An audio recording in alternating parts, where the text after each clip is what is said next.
OG do dirty, flipping packs in the bag, stuffing the blunt, fat sack, jet black Cadillac, stacks in the mattress, cash cow status, walk in the streets, heat talk, no crack, blunt blazing, smoke hazing, OGs in the attic, crispy clean kicks, ain't nothing static, southern nights, trap dreams, raw matic, light it up, inhale the magic, erratic, down south, making moves, 808s, hit raw, sip the lean, slow the scene, outlaws on call, counting bills, run the thrills, trap house ball, switches in the air, grandiose alcohol, dirty dope dreams, with the crew so mean, like some movie scene, trap king, royally king, purple haze phase, hazy days, cash in streams, hit the streets, beast mode, blitzy jewel schemes, OG do dirty, leaning like a tower, got the power, hour after hour, living fast, mile high, never sour,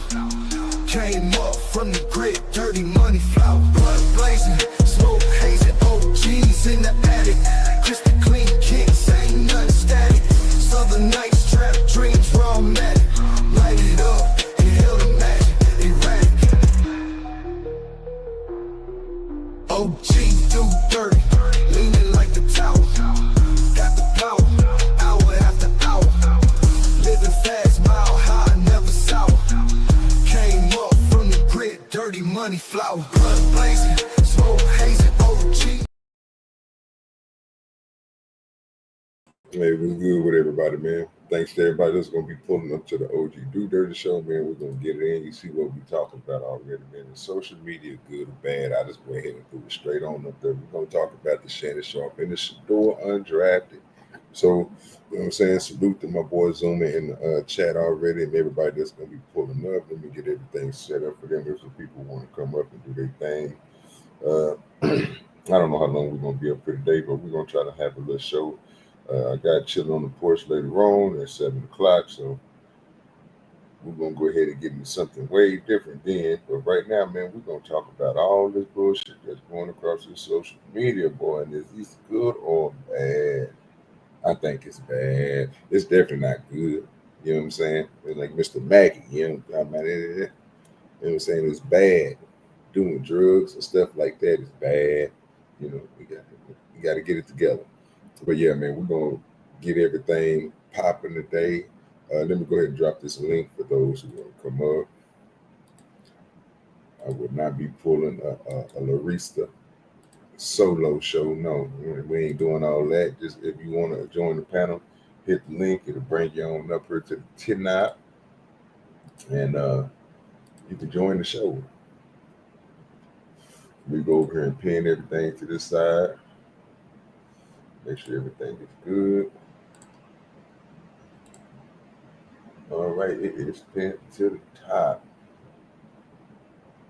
It is one of those days. All right.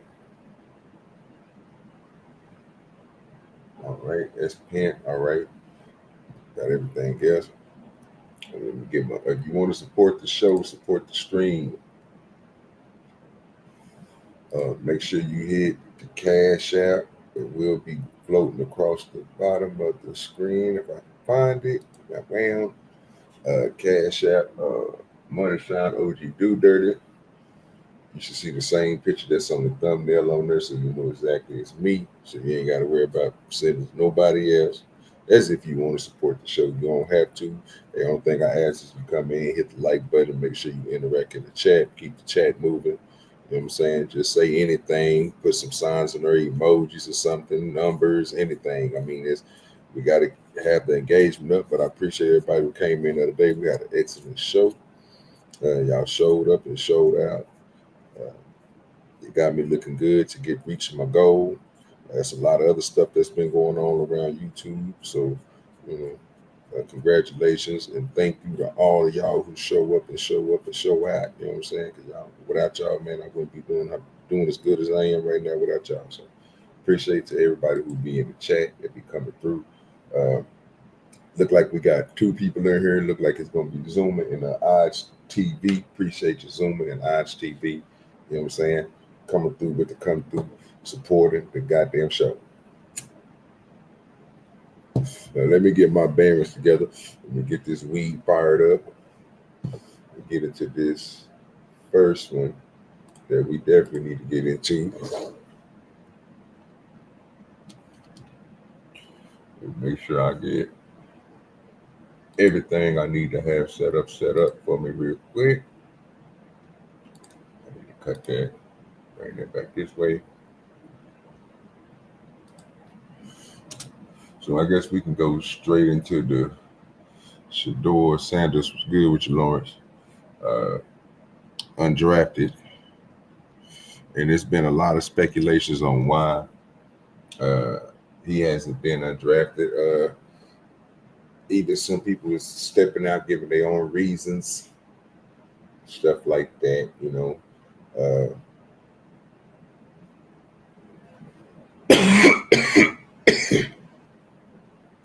But basically, it's saying right now how Deion Sanders handled to lead his son to the draft, and a huge reason why Shedeur failed so far from first place. Shedeur is a better player than most of the guys that they are giving credit to, even in a desperate position. Deion Sanders in parallel is to blame for his downfall. Crazy. I don't understand it. It's different people talking about it. It's people giving different reasons. People thinking it's what people had said about Shedeur. Other people is thinking that it is his performance on the field. Some people think that some people just don't want to deal with the headache. They think his attitude and his character is unbecoming. So it's not for their organization or so forth. This was a lot of people been saying, a lot of speculations. We know, first of all, we know that anybody who get drafted and go to the NFL, most players who are top-notch players who got good numbers, they always had something. It's an anomaly to find somebody, bro, who's crystal clean.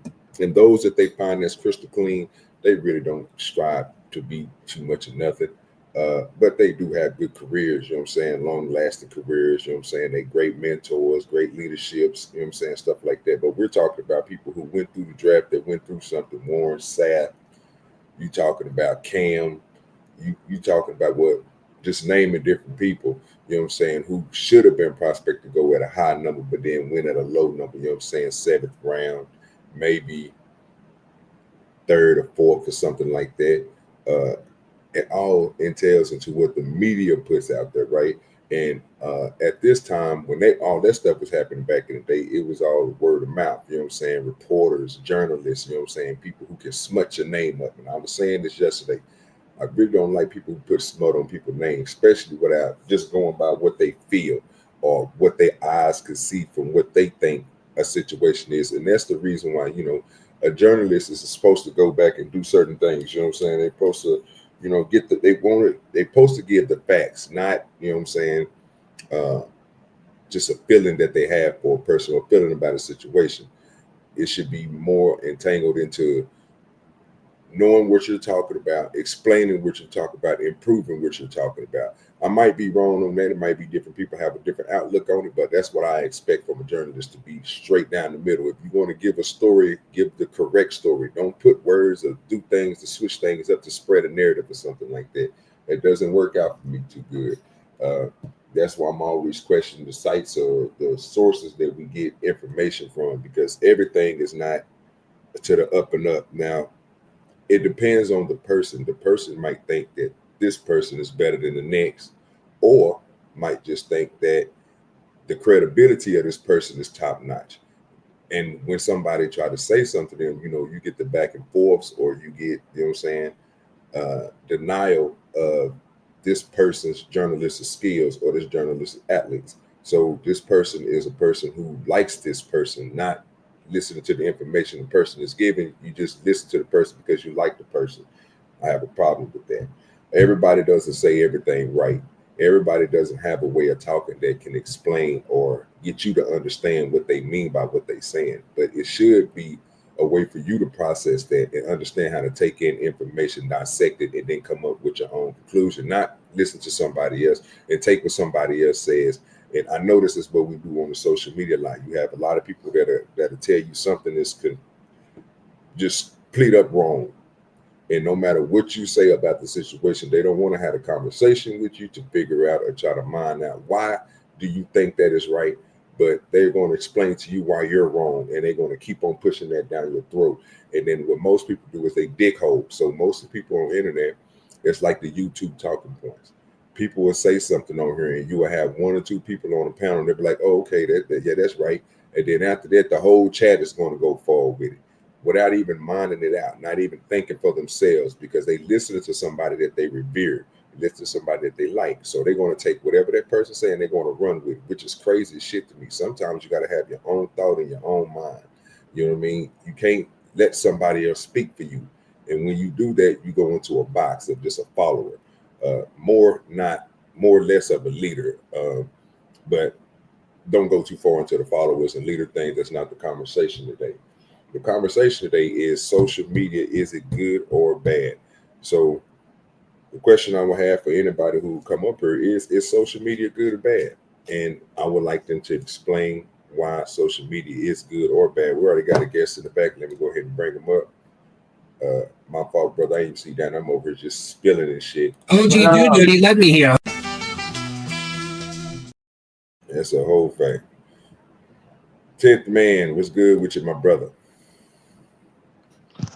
What's up, bro? So the way it works is if you say one word that's wrong, your value as a human being is gone, and you might as well just get medical assistance and dying. That's the way it works.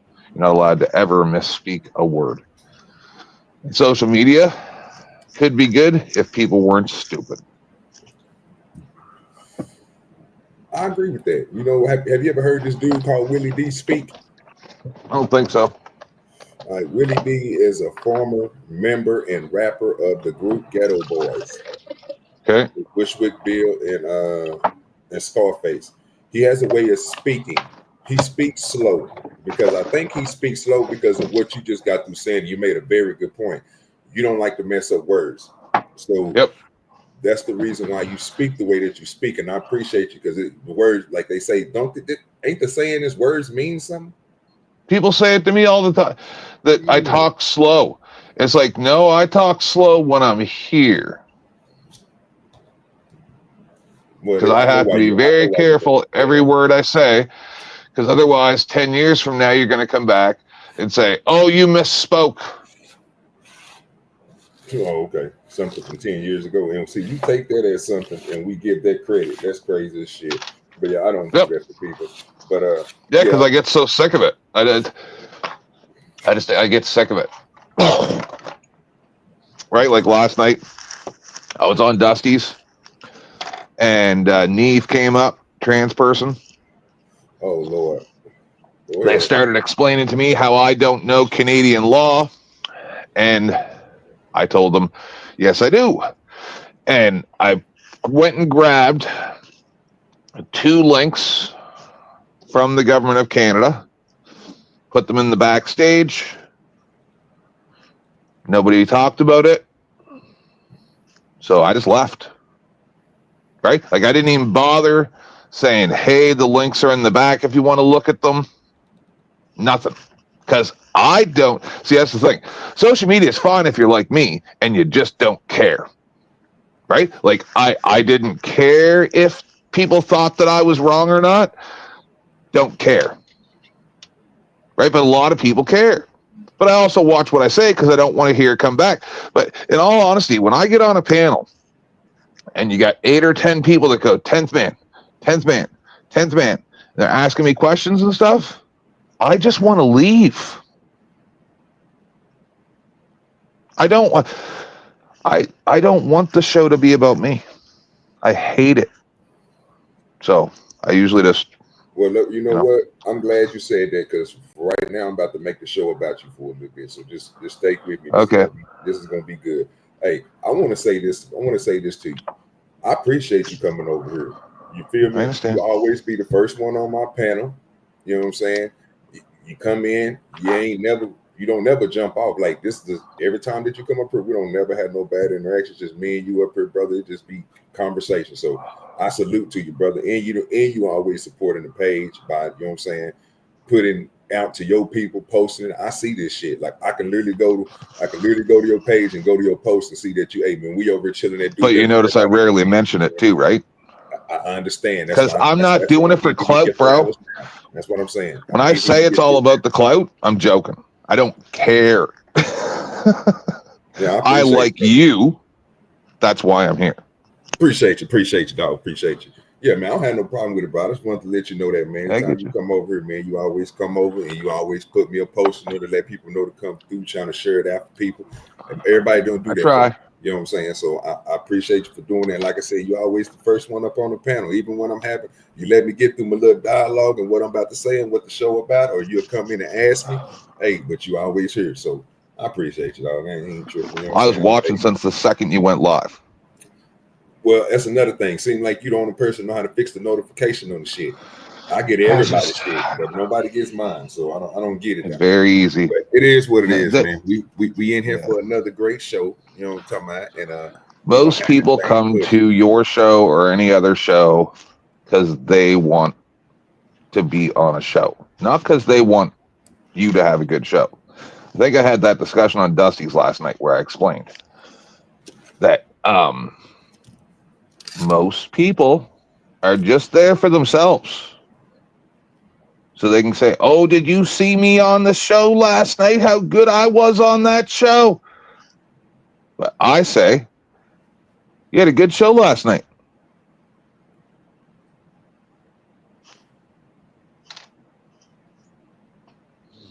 Did I lose you? No. I ain't even only person. So you talking about I had a good show last night? No, I'm just saying figuratively. Oh yeah. Yeah, I was about to say, I don't say, hey, did you see me on that show? I say you had a good show. Oh, that's understandable. I mean, like 99% of me on these panels is a shtick. You get that, right? Like I'm actually a really nice guy. But I have to act a certain way on these shows because if you don't act pompous, like you know everything, people are just going to attack you constantly. So I learned a very specific way to act so that I never have to deal with that nonsense.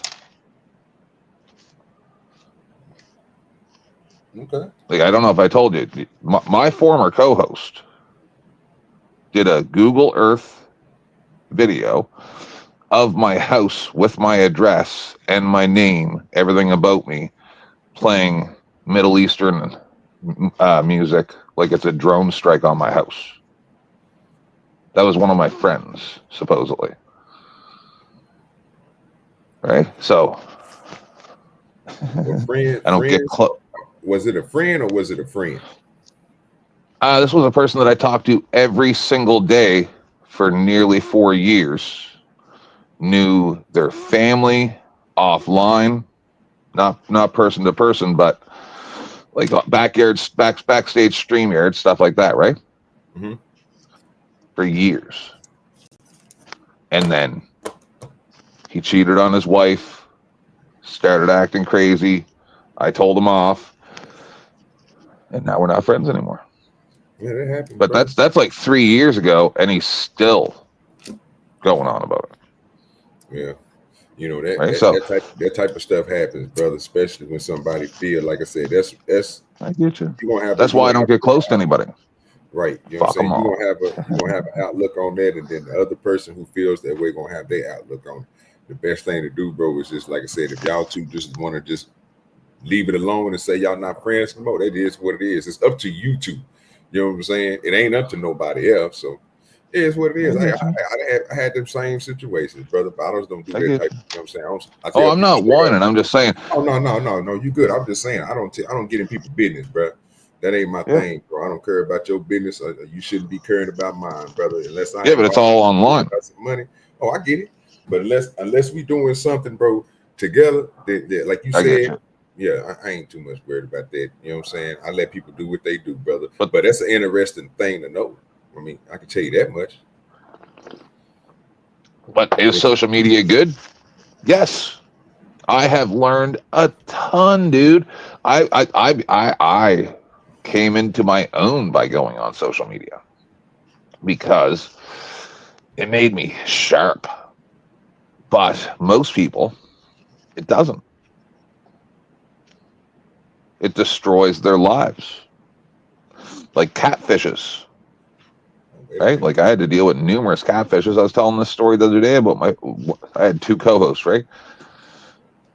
And my other co-host, who I still consider them both my brother, right? But my other co-host had one or two catfishes that tried to get close to him. And my response every time he started talking to somebody on the internet was, "It's a dude." He's like, "No, it's not a dude." I'm like, "Just treat it like it's a dude." Like, and never one time did it work out to anything romantically long term or anything like that. It was, just a lonely dude getting tricked into thinking that these people liked him. And it turned out horribly every time. Like I've got the blow-ups recorded. Last time I talked to them, I was like, "You do understand that my entire legacy has been privated behind, all the videos have been privated." And he's like, "Well, what's the big deal?" And I'm like, "That all of you people cried and made me take my legacy off the internet.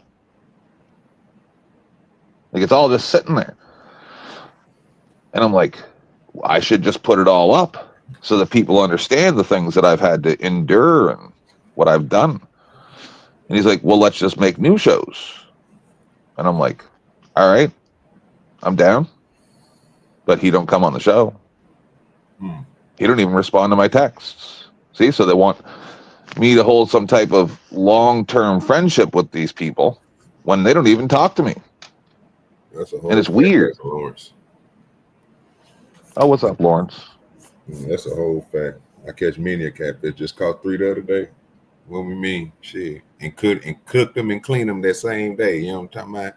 Had them motherfuckers sitting right golden. You know what I'm talking about? Yeah, so I get what you're saying. So that's the good. So if you don't mind, my good sir, give me the bad. That was all the bad. No. That ain't all of it, brother. It's more than that. I'm saying that was all bad. You want to know? You want to know what's worse? No. What you was telling me was you were saying social media is good. Then you gave me an example of it, and then your example of it, you was explaining why it was good, but then you was explaining to me why it was bad. So I'm asking you if it's I got the good part and I got a little bit of bad, but if you want to stick to why social media is good, you can give me some more reasons why social media is good. But then eventually I'm going to ask you too the bad of the social media, because I'm trying to figure out which one is more prevalent, which one weighs the most. Is it going to be the bad on YouTube? Well, see, you say that, but then you look at certain things and how things are moving. I see it different than what you see it. Right, I can say that it's good on social media, and I can say social media can do great things and have good things on it. Same thing, I can say social in the same words. I can say social media is bad, and the meaning of things can be detrimental to you, and then at the same time, everything is not good for you on social media. You see what I'm saying? So I can give you 3 on one side and 3 on the other, and I'm asking you. Well, see, I didn't want to put my ideology on you, but I'm listening to what you're saying. You see what I'm saying? So I'm thinking, well, shit, well, he gave me a good ass reason. That makes sense. Then he told me the reason why it's at the bad at the same time. That's a good reason. Well, let me see what else he think about it. Why did he think social media, what other parts of social media could be good? And what other parts could be bad? Because I need to know if you lie on social media or you telling the truth on social media, those are 2 different things, right? But they one and the same, because one of them contradicts the other. So if you got a person on social media who's doing all the good, spreading all the information, this is how you do this, this is how you do this, and you can go and do this and do that and follow their way, that's good information. But then you have bad information where people leave out certain things, or they spin the narrative, or they make sure that you don't understand, but they say it good enough for you to follow to a point to where you get into the same mess they got into, right? And that's what I've been mostly seeing on social media. So I was like, well, I'm gonna pop this show on today. And two incidences we didn't have. We just had Shedeur Sanders, who is still undrafted right now. Like I was trying to let Spoon know, he should have took that $20 bet, because like I told him, I get W's. I know what I'm talking about. And I already knew, like I said, once I knew he wasn't going to go the first round, I already knew the snub was there. The smut was there. Everybody, again, wasn't using their brain. It's a whole lot of factors that go into that. And I could talk about that. But I know that when it comes to the other dude, Shannon, it's the same thing with him. Social media presence, everything is getting put forward because it's not nothing that you can hold back. It's not like back in the day where everybody found out stuff through news. The news don't exist. The news is trying to catch up with people like us. That's what people don't understand. We surpassed the media years ago. 1000%. But people still stuck on, well, no. You want to look at the news. No, you old people like to look at the news. These young kids I don't look at the news. I don't know nobody who do. And the people what we look at is what we see people say that they heard, or people say that, and then we have to look at the social media is a platform for you to like individuals. If you like this person, again, like I said earlier, you will follow this person's rhetoric. You will follow this person's doctrine. If this person is a weird person, you guess what you're going to do? It's going to be bad. So you got the good and the bad on social media, but what's what you make good and bad, and what you believe in, what is good. Exactly. And that's the question I'm asking everybody. So about social media today, like I said, if you guys want to come up and join me in 10th Man, the link is pinned to the top. Yeah, we're just having a decent conversation. Ain't nothing too serious. You can think about it however you want to come with it. If you want to come from a sideways thinking and be like, well, what about this, OG? What about this? I don't care. I want to have a conversation, because I really want to get this myth or this little cloud that they got over this social media, man. It's not the same as in real life. And what people is doing is they switching this and making this shit something that is really not supposed to be. And I like it, but then at the same time, it's a detriment to a certain person, or to a certain, because they look at, you got to be everything that they want you to be on here, and they only big up what they want to big up. So at this time, if they say people who do certain things a certain way, that's who they're going to big up. That's what everybody's going to start doing on here. And that's the crazy part. You can't steal it. I thought it was expressing yourself, having your own identity or whatever, but I don't know. I might just be yamming in a way and fuck with people's heads up, and they don't know, you know what I'm saying? But, I'm not the smartest person. People don't revere me as smart because I smoke weed. So you seem perfectly intelligent to me. No, brother, I'm slow. I'm a nigga. I tell people know that all the time. Oh, stop it. Yeah. Yeah, bro, my education level don't go as high as everybody else. I don't have that means nothing. My grandfather was one of the smartest men you will ever meet in your life. He had a grade 3 education. It means nothing. Nothing. Yeah, man. I ain't got it like everybody else, man. I'm trying to catch up. Hey, man, salute to everybody in the chat. Cousin Lawrence, man, appreciate you for keeping that chat moving. Butterfly Jones, Zuma, Ron, all y'all, man. Thank y'all for being here. We got 6 people in this thing. I'm at my average. I'm usually holding 5, but I got 1 extra. So I appreciate y'all being in here, man, holding it down. We're going to keep on doing this thing. Hopefully we can get some more people in here and they'll join the conversation.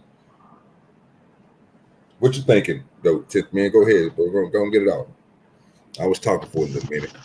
No, you're fine, bro. It's your show. Calm down. So this is the thing. Is your question applies to almost all things.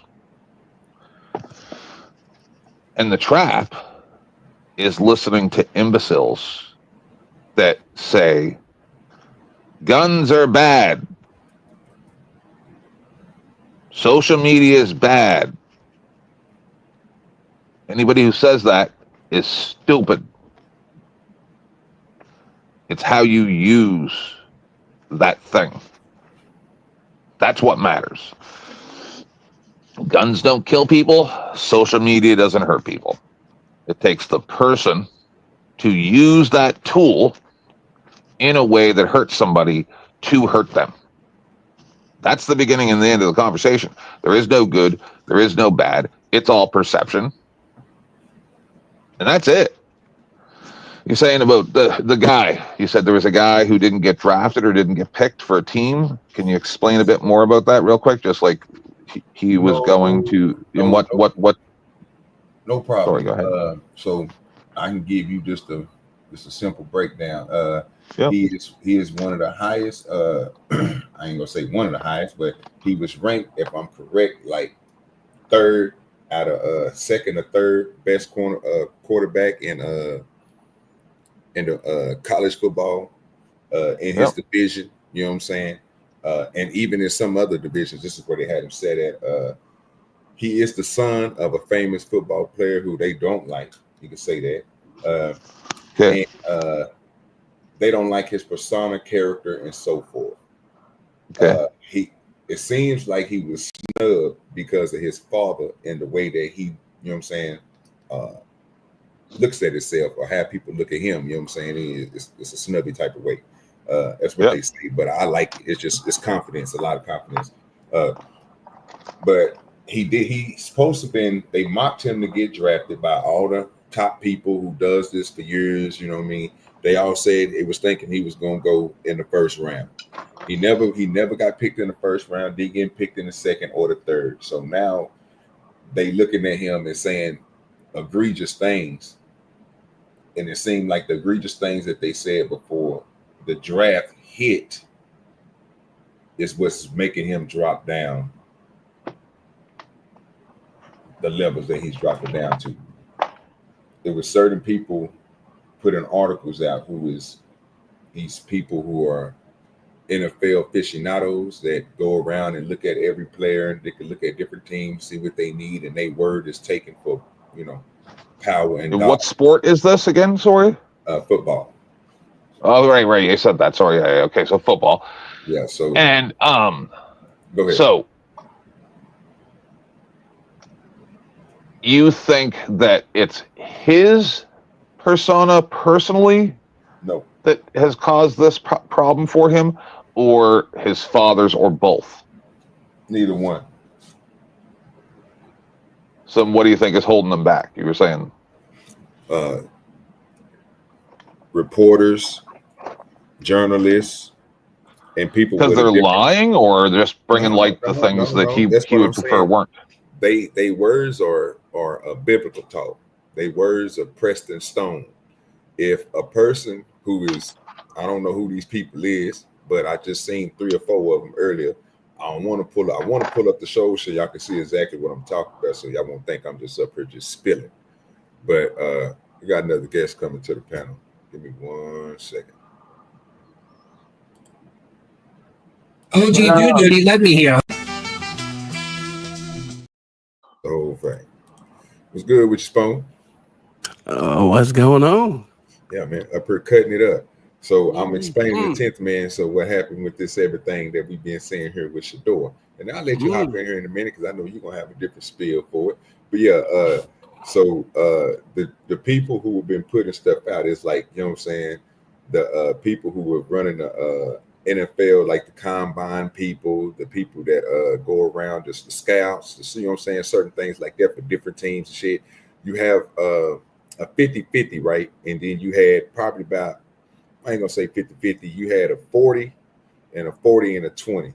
So you had people that were saying good things about him, people that were saying bad things about him, and then you got like 20% that was right down the middle with it. They just looking at it as, from certain standpoints. And when I mean certain standpoints, they're looking at, they splitting the outside life and the football, but the other two is not. They put it all together, right? So the 40 and the 40, that's all together. You're gonna like them, you're gonna like them, and you're not. So what I noticed was it's the top people, you know what I'm saying, that goes for, you know what I'm saying, and that be working with the NFL that puts out statements like watching film, this dude is this and that, so they break down the game, right? And when they break down the game and they say something about Shedeur, is certain little things that they put in their words mean something, like you said earlier.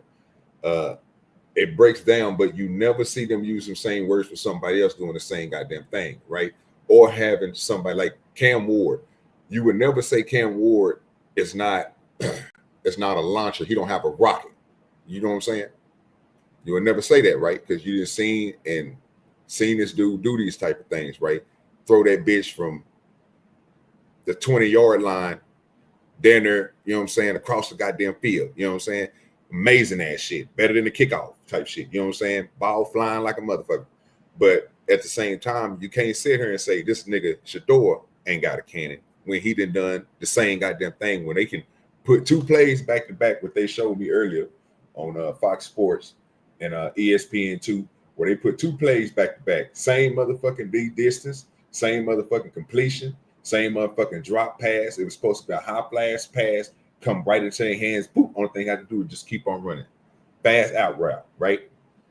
Both of them did the same damn thing, but you get told one person doesn't have a rocket, but the other person does. How does that make sense? That's the shit I'm talking about. You say a person don't have ability to run because they not fast enough to run, or they don't have quick legs or something. You show a quarterback like Jax, who run the ball, right? Completions of runs for Dax was less than 8 yards, right? Cool, no problem. What you think Shedeur's was? 13. Crazy as shit. But again, when you have a team that don't have a front line and stuff like that, now to be honest, we won't have to go into all that, but it's just the whole point of you got people that run this type of shit, right? And they look at this shit, and I'm thinking to myself, well, yeah, he might be a little bit shorter, might be a little bit stubbier, but you wouldn't say that for Russell Williams and Dak Prescott. You comparing them to a person like Elway, or you compare them to a person like Aikman or somebody who got a little something on him, who did something like that. Concussionary. Nigga run up out the pocket, get hit, bro, lose his goddamn mind because he getting towed the fuck up. He couldn't really do nothing after that, right? Then you have other people. You got Joe Burrows, you know what I'm saying? He didn't come there and do his thing, you know what I'm saying? You got Eli Manning. You got people doing their thing, right? That's out here. Now I don't want to go to everybody else like the people who just won on the Eagles and all them motherfuckers. Fuck all them niggas. That shit trade. We don't rock with them niggas. Saquon, he cool. But the rest of them niggas, they out of there. We don't rock with them. But just looking at it, you think like you should be able to call it down the middle. Don't say somebody ain't got it when you see it, or you don't see it at a space that where you should, or at a high tier to where you be like, this person does it there, he can do it every time. That's understandable. We'll say that. Don't sit here and diminish a person because you don't like whatever's going on, or you don't like them personally because of what y'all interactions is, right? You have reporters that said certain things about the boy because he didn't want to speak to them and he didn't want to go to a certain place. Like that type of stuff supposed to have been and hurt him in the draft, right? But it shouldn't matter. It's the team that's picking them, the organization that's going through, but the organization is listening to these folks. It's not like the people who own the motherfucker is going down there speaking to the boy itself, having these interactions with themselves. If they go off social media, which that's why I put up the post today, is social media good and bad, because I think it's a detriment towards him. So much of his name has been in the NFL talks of the draft before the shit even happened, that some people came out and just was like, you know what, did the same thing they've been doing on all these cases we've been watching. Like I said that day, the Carmelo Anthony case, the other case we just got through watching with Shannon Sharp shit. All these motherfuckers is doing the same thing. And I told you, I don't care about the black and white thing because I don't think it's white people that's doing this to him. I don't think that it's just black people doing this to him. I believe it's a conglomerate of everybody because nigga, America's everybody. Go ahead. Anybody got something to say? I'm just spilling. Well, I will say this. I know everyone says that I'll speak only to the pretty much just the general basis of shit. Majority of players, no matter how good or how bad they are, they go to combine. Am I right or wrong? No. Oh, God damn it. You tell me majority of players come out of fucking college don't go to combines? Yeah, they do. Oh, okay. Now you say majority. Go ahead, brother. Like I said, Majority, I'm listening to what you're saying, okay, brother. So go ahead. Yeah, words mean something. Yeah, words mean something. So what makes him better than the rest of them? Even the top 2 players went to the combine. Am I right? That was chosen first and second. Did they go to combine? Yes or no? What you talking about? Cam and what you call it? No, I didn't see Cam there. But yeah, the other dude went. Yeah, they both went to the combine. Yeah, I ain't see them there. Yeah. Oh. And we watched the combine. We literally watched the combine. You tell me. From what I seen, when they was doing the combine shit, all them niggas was there. I didn't see Cam work out with the with none of the throwers on the quarterback thing. Swear to God. And we sat here and watched it with this account. Let's watch it again. Let's look it up. What the fuck was Cam Ward? What the fucking name is? Because he was kicking it with Shedeur and the rest of them niggas. Only people I know Shedeur and them was there, but I know they didn't do the what you call it. Him and Travis didn't do the only time that they did it is when they was all at Colorado. And that was for his little personal thing where they do like the scouts come out and see them and do his own personal workout and shit like that. You know, different like 33 teams or 32 teams came out and seen him over there. It was him, Cam Ward, Travis Hunter, Jimmy, and all of them. He was throwing balls to them and all that. So yeah, he went to pro day. He didn't go to camp. He didn't. It says, but beyond that, you know, OG don't know what he's talking about. Beyond that, he said He said it. He said he won't throw in front of NFL scouts and front office personnel at NFL scouting combine, but he will go to his pro day next month to show off his arm once more before April's draft. So they did that. It was nice too. I watched. Okay, cool. Did what that boy name is? Shedeur go to both? Any one of them? Yeah, I'm telling you, bro. That's what I'm just asking. I don't know if he went. I don't know if he went to pro day. He did. He got it. Him and Shedeur both had their own little signature pro days, and they was practicing together. Right? They had a show where Shedeur and Cam Ward was throwing to Jimmy and the team over there. You know, Whistler and all them other people that they had on the team, and some other people from other people. Some that one nigga that went the wide receiver that went fifth or something. He was there. Dion had all brought the top niggas basically to Colorado and had them niggas do like a little witch card, and he had press there because another thing that they was doing was testing out they jumping and they running and shit. So he had real officials that was there for Shiloh. But again, they were still showing them niggas like when you're doing your 40 and all that other shit, this is what you got to do. Like this is how you start off. It's all videos on it. Well off media. Bucky got all this on there. Okay, so I'm gonna say it like this: majority of college players, no matter how good or how bad they are, they don't get these exuberant fucking pro days for them, right? So I think that hurt them in the long run because the interviews that they do with these owners and shit that they're supposed to do and that they did. And majority of the owners or front office personnel said that the interview that he did was horrible with him. That was one of their main dislikes about him. He said it was just unprofessional, and it was what did he say? Unprofessional. And a whole bunch of them came out and spoke about the interview that they did. That's the same one I was just talking about. It wasn't an owner. It was one of them people that I said owner or front office personnel. Yeah. Could I interject for a second, if you don't mind? Well, hold on. Okay, go ahead. He said, go ahead. So, when it comes to social media being a good thing or a bad thing, now that I'm just listening to what you guys are saying, I think it's on the fans even more than it is. No, not even close. Yeah, just hold on. Even more than it is on the person. Because, like, I was asked yesterday, I can't remember where I was, but they said, why do you always choose the losing side, 10th man? Why do you always choose the person that did something that we're all so angry about this person for? And the main reason is because I see a mistake as a learning opportunity, and it's very unlikely that person is going to get better if they don't have some type of support. So I'm not just going to pile on with everybody else and say, oh, you're a terrible person. I'm going to say, yeah, you know, what they said was kind of dumb, but this is how I can understand where their thought process is. So you guys are talking about this guy on social media. I still have, like, this is the first part that I've heard where you guys said something that he had actually done wrong. Like, he did an interview. People said he was unprofessional.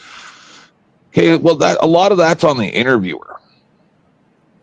So if the interview goes bad, a lot of that's on the interviewer. Absolutely not. Absolutely yes. Most times they're trying to make that interview go bad for that person because they'll get more clicks and views. Yes.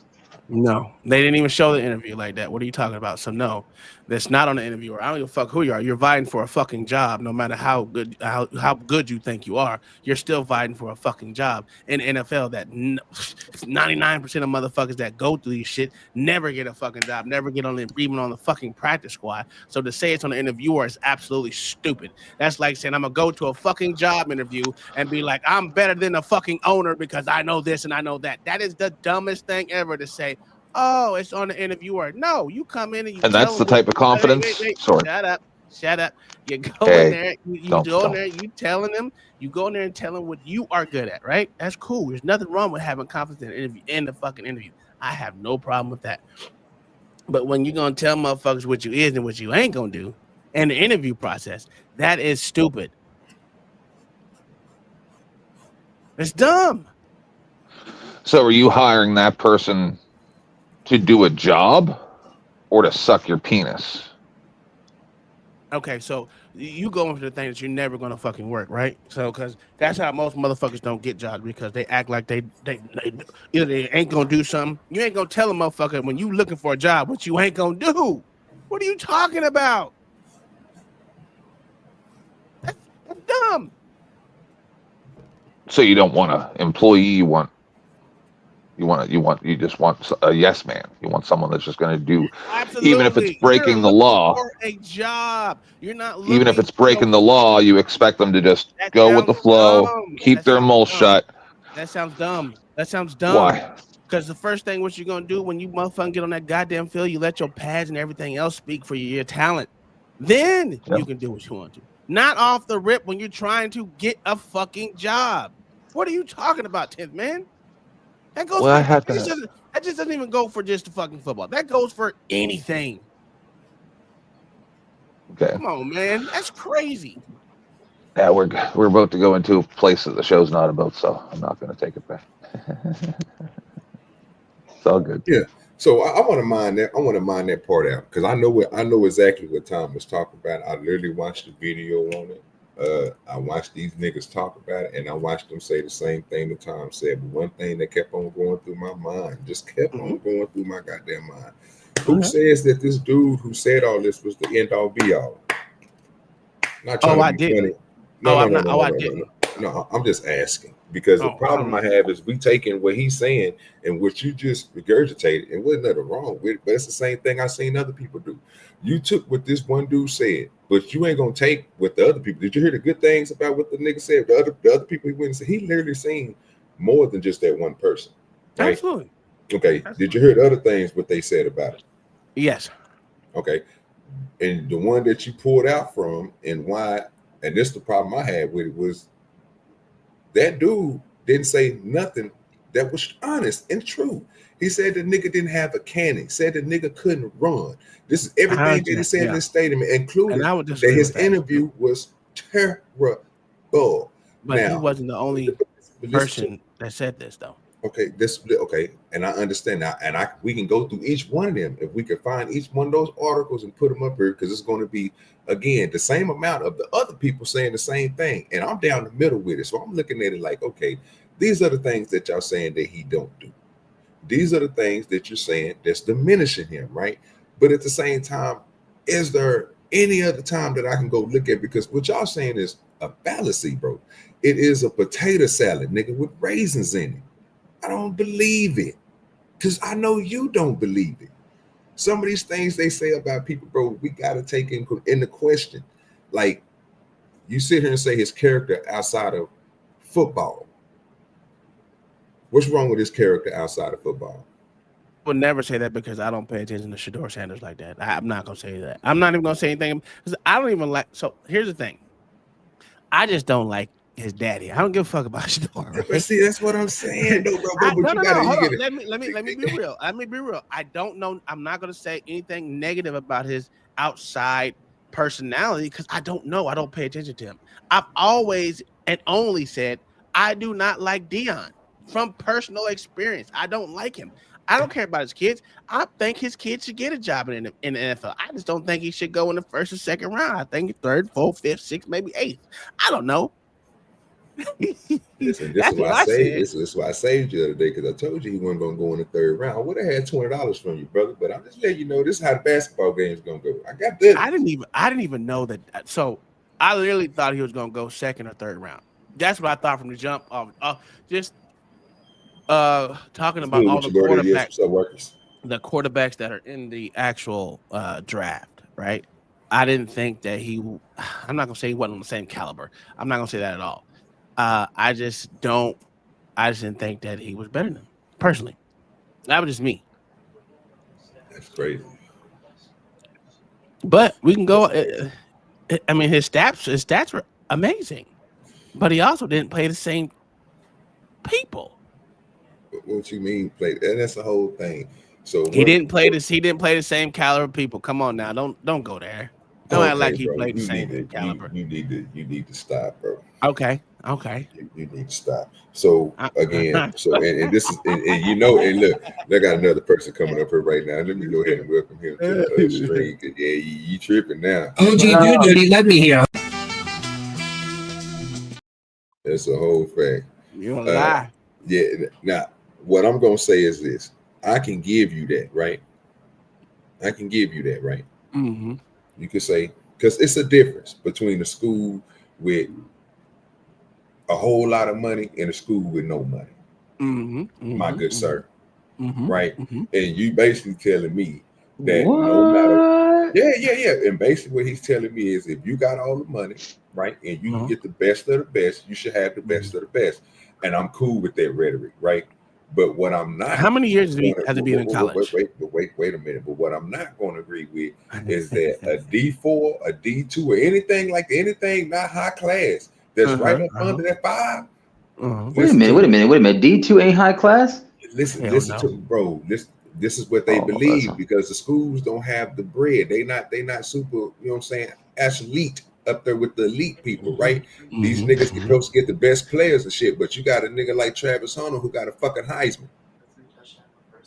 But this is the rhetoric that we spill with because our brains go to if you got to have all the money, you the best. Like it's not, you ain't got to have all that to be the best. It's what you put on the field, right? So you have people who we didn't see, and I know he can attest to because he know Tom is a good football player, right? He not going to sit here and tell me some bullshit like what I'm hearing on the goddamn internet, which is this nigga, like he just got through saying, I ain't gonna sit here and say all that when it comes to that nigga game because he don't believe that. But it's some stuff he do see. So we all have a different eye on what we see Shedeur doing.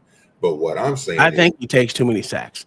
I think his pocket presence, it's there, but he needs work on it. He needs a lot of work on his pocket presence as far as him not taking sacks, him knowing and feeling the backside tackle going to hit him in his motherfucking back. I think he takes too many dumb plays not off, but just not feeling. He wastes the plays, yeah.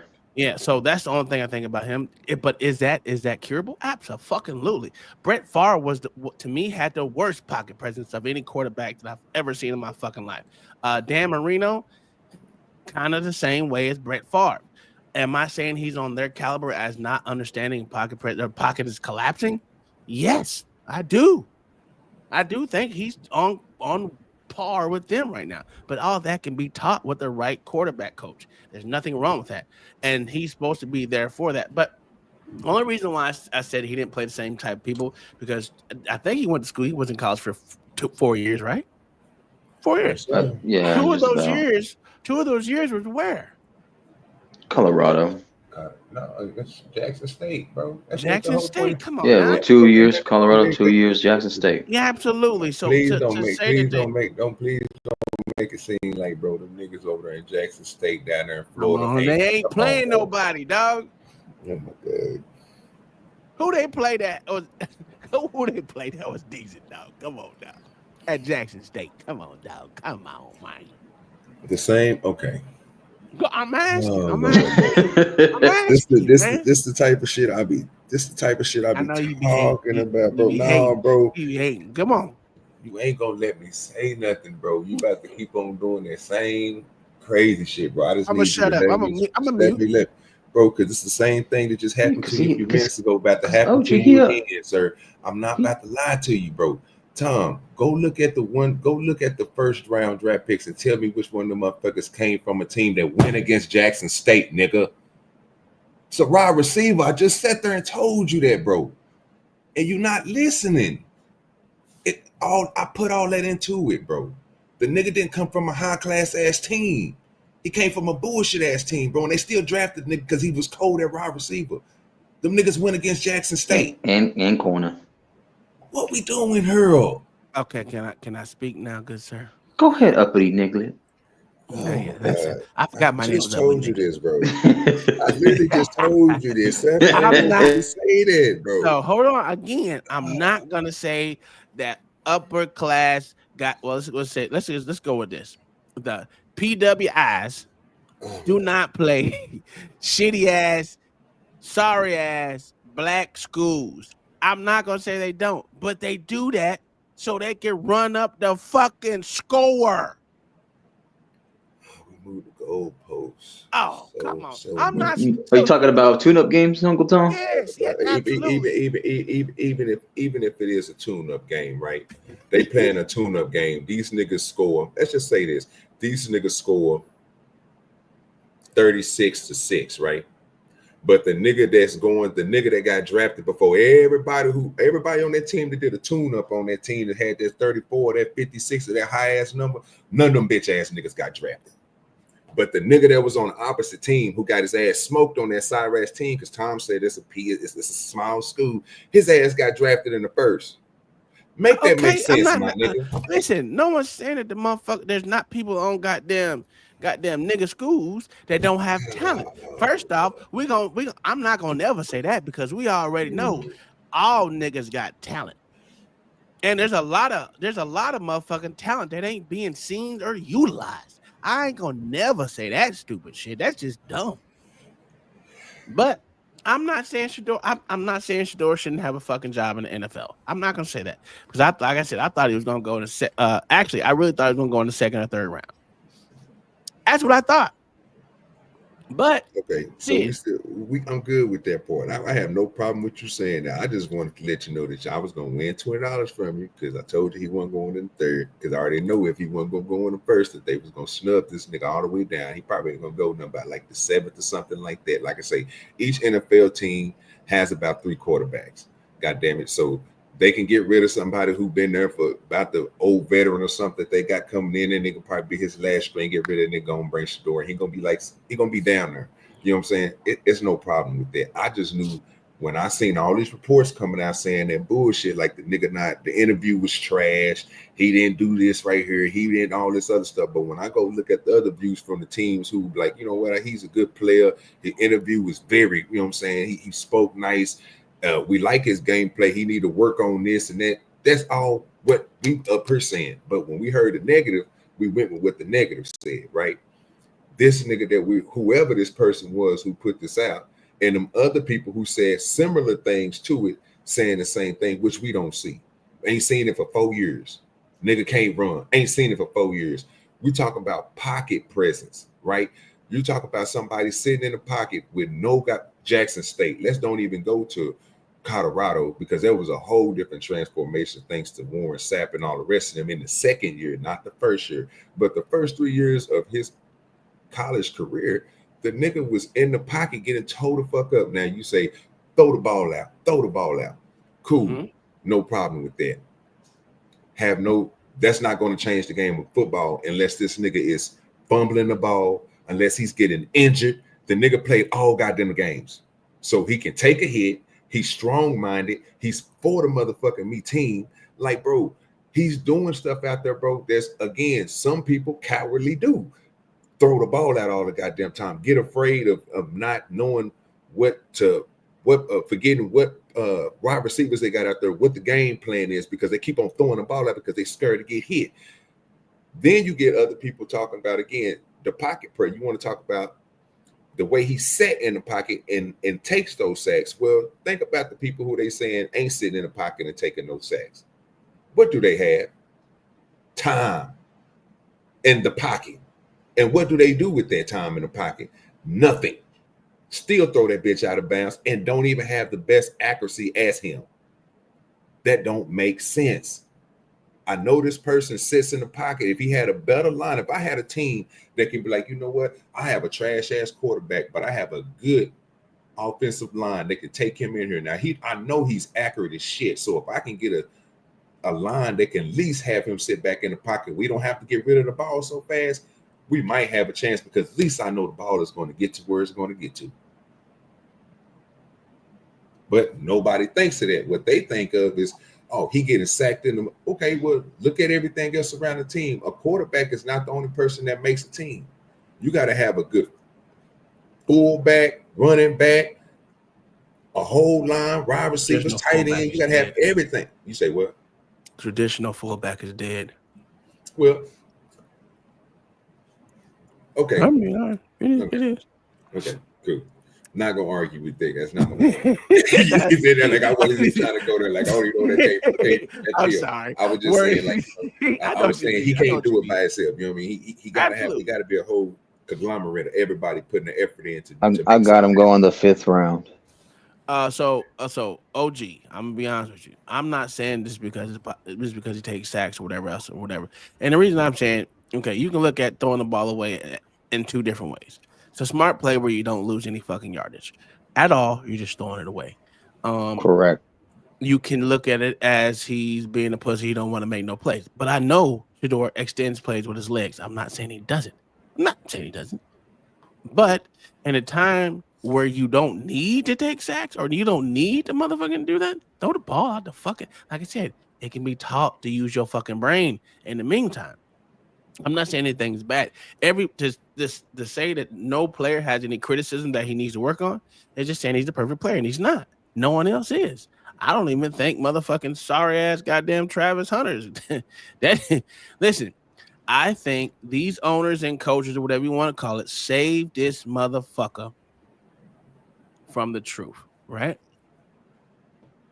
They're gonna say we draft him as a number one. I mean, not number one. We draft him in the 1st round. And we ain't getting 1st round play out of them. So if they draft him in the 5th or 6th or 7th or 4th, are they on the 4th, right? 4th? Yeah. Right? Yeah.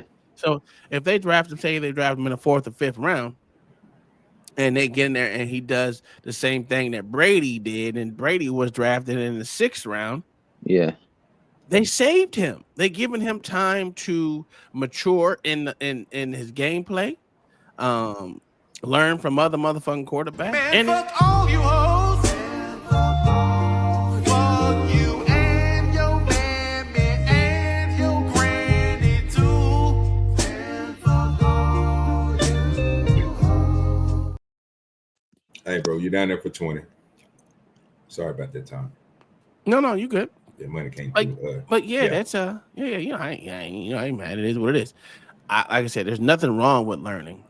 And that's development. That's what it is, development. I'm trying to think of the word like a motherfucker. Y'all think he should go back to his for a 5th year, Tom? You think he should go back for a 5th year college? No, absolutely not. Absolutely not.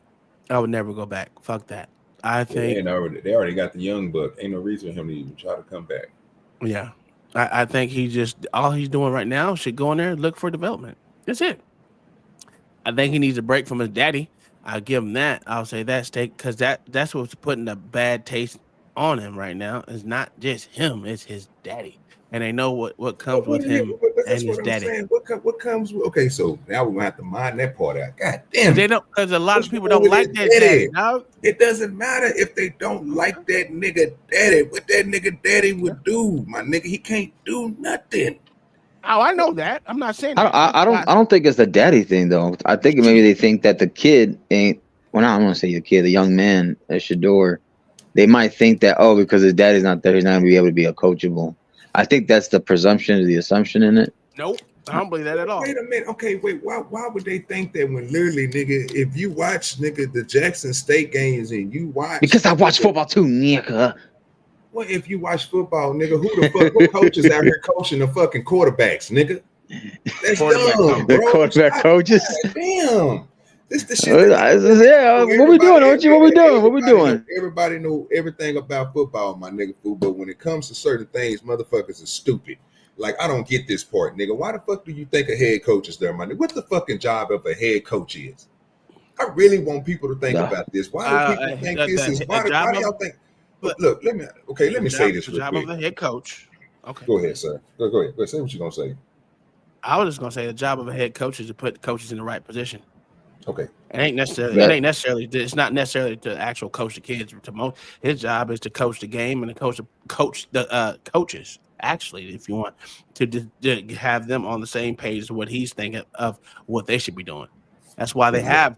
That's why they have quarterback coaches. They have lineman coaches. They have all these other coaches. It's not for the head coach. He's a facilitator of coaches. That's all he is. That's it.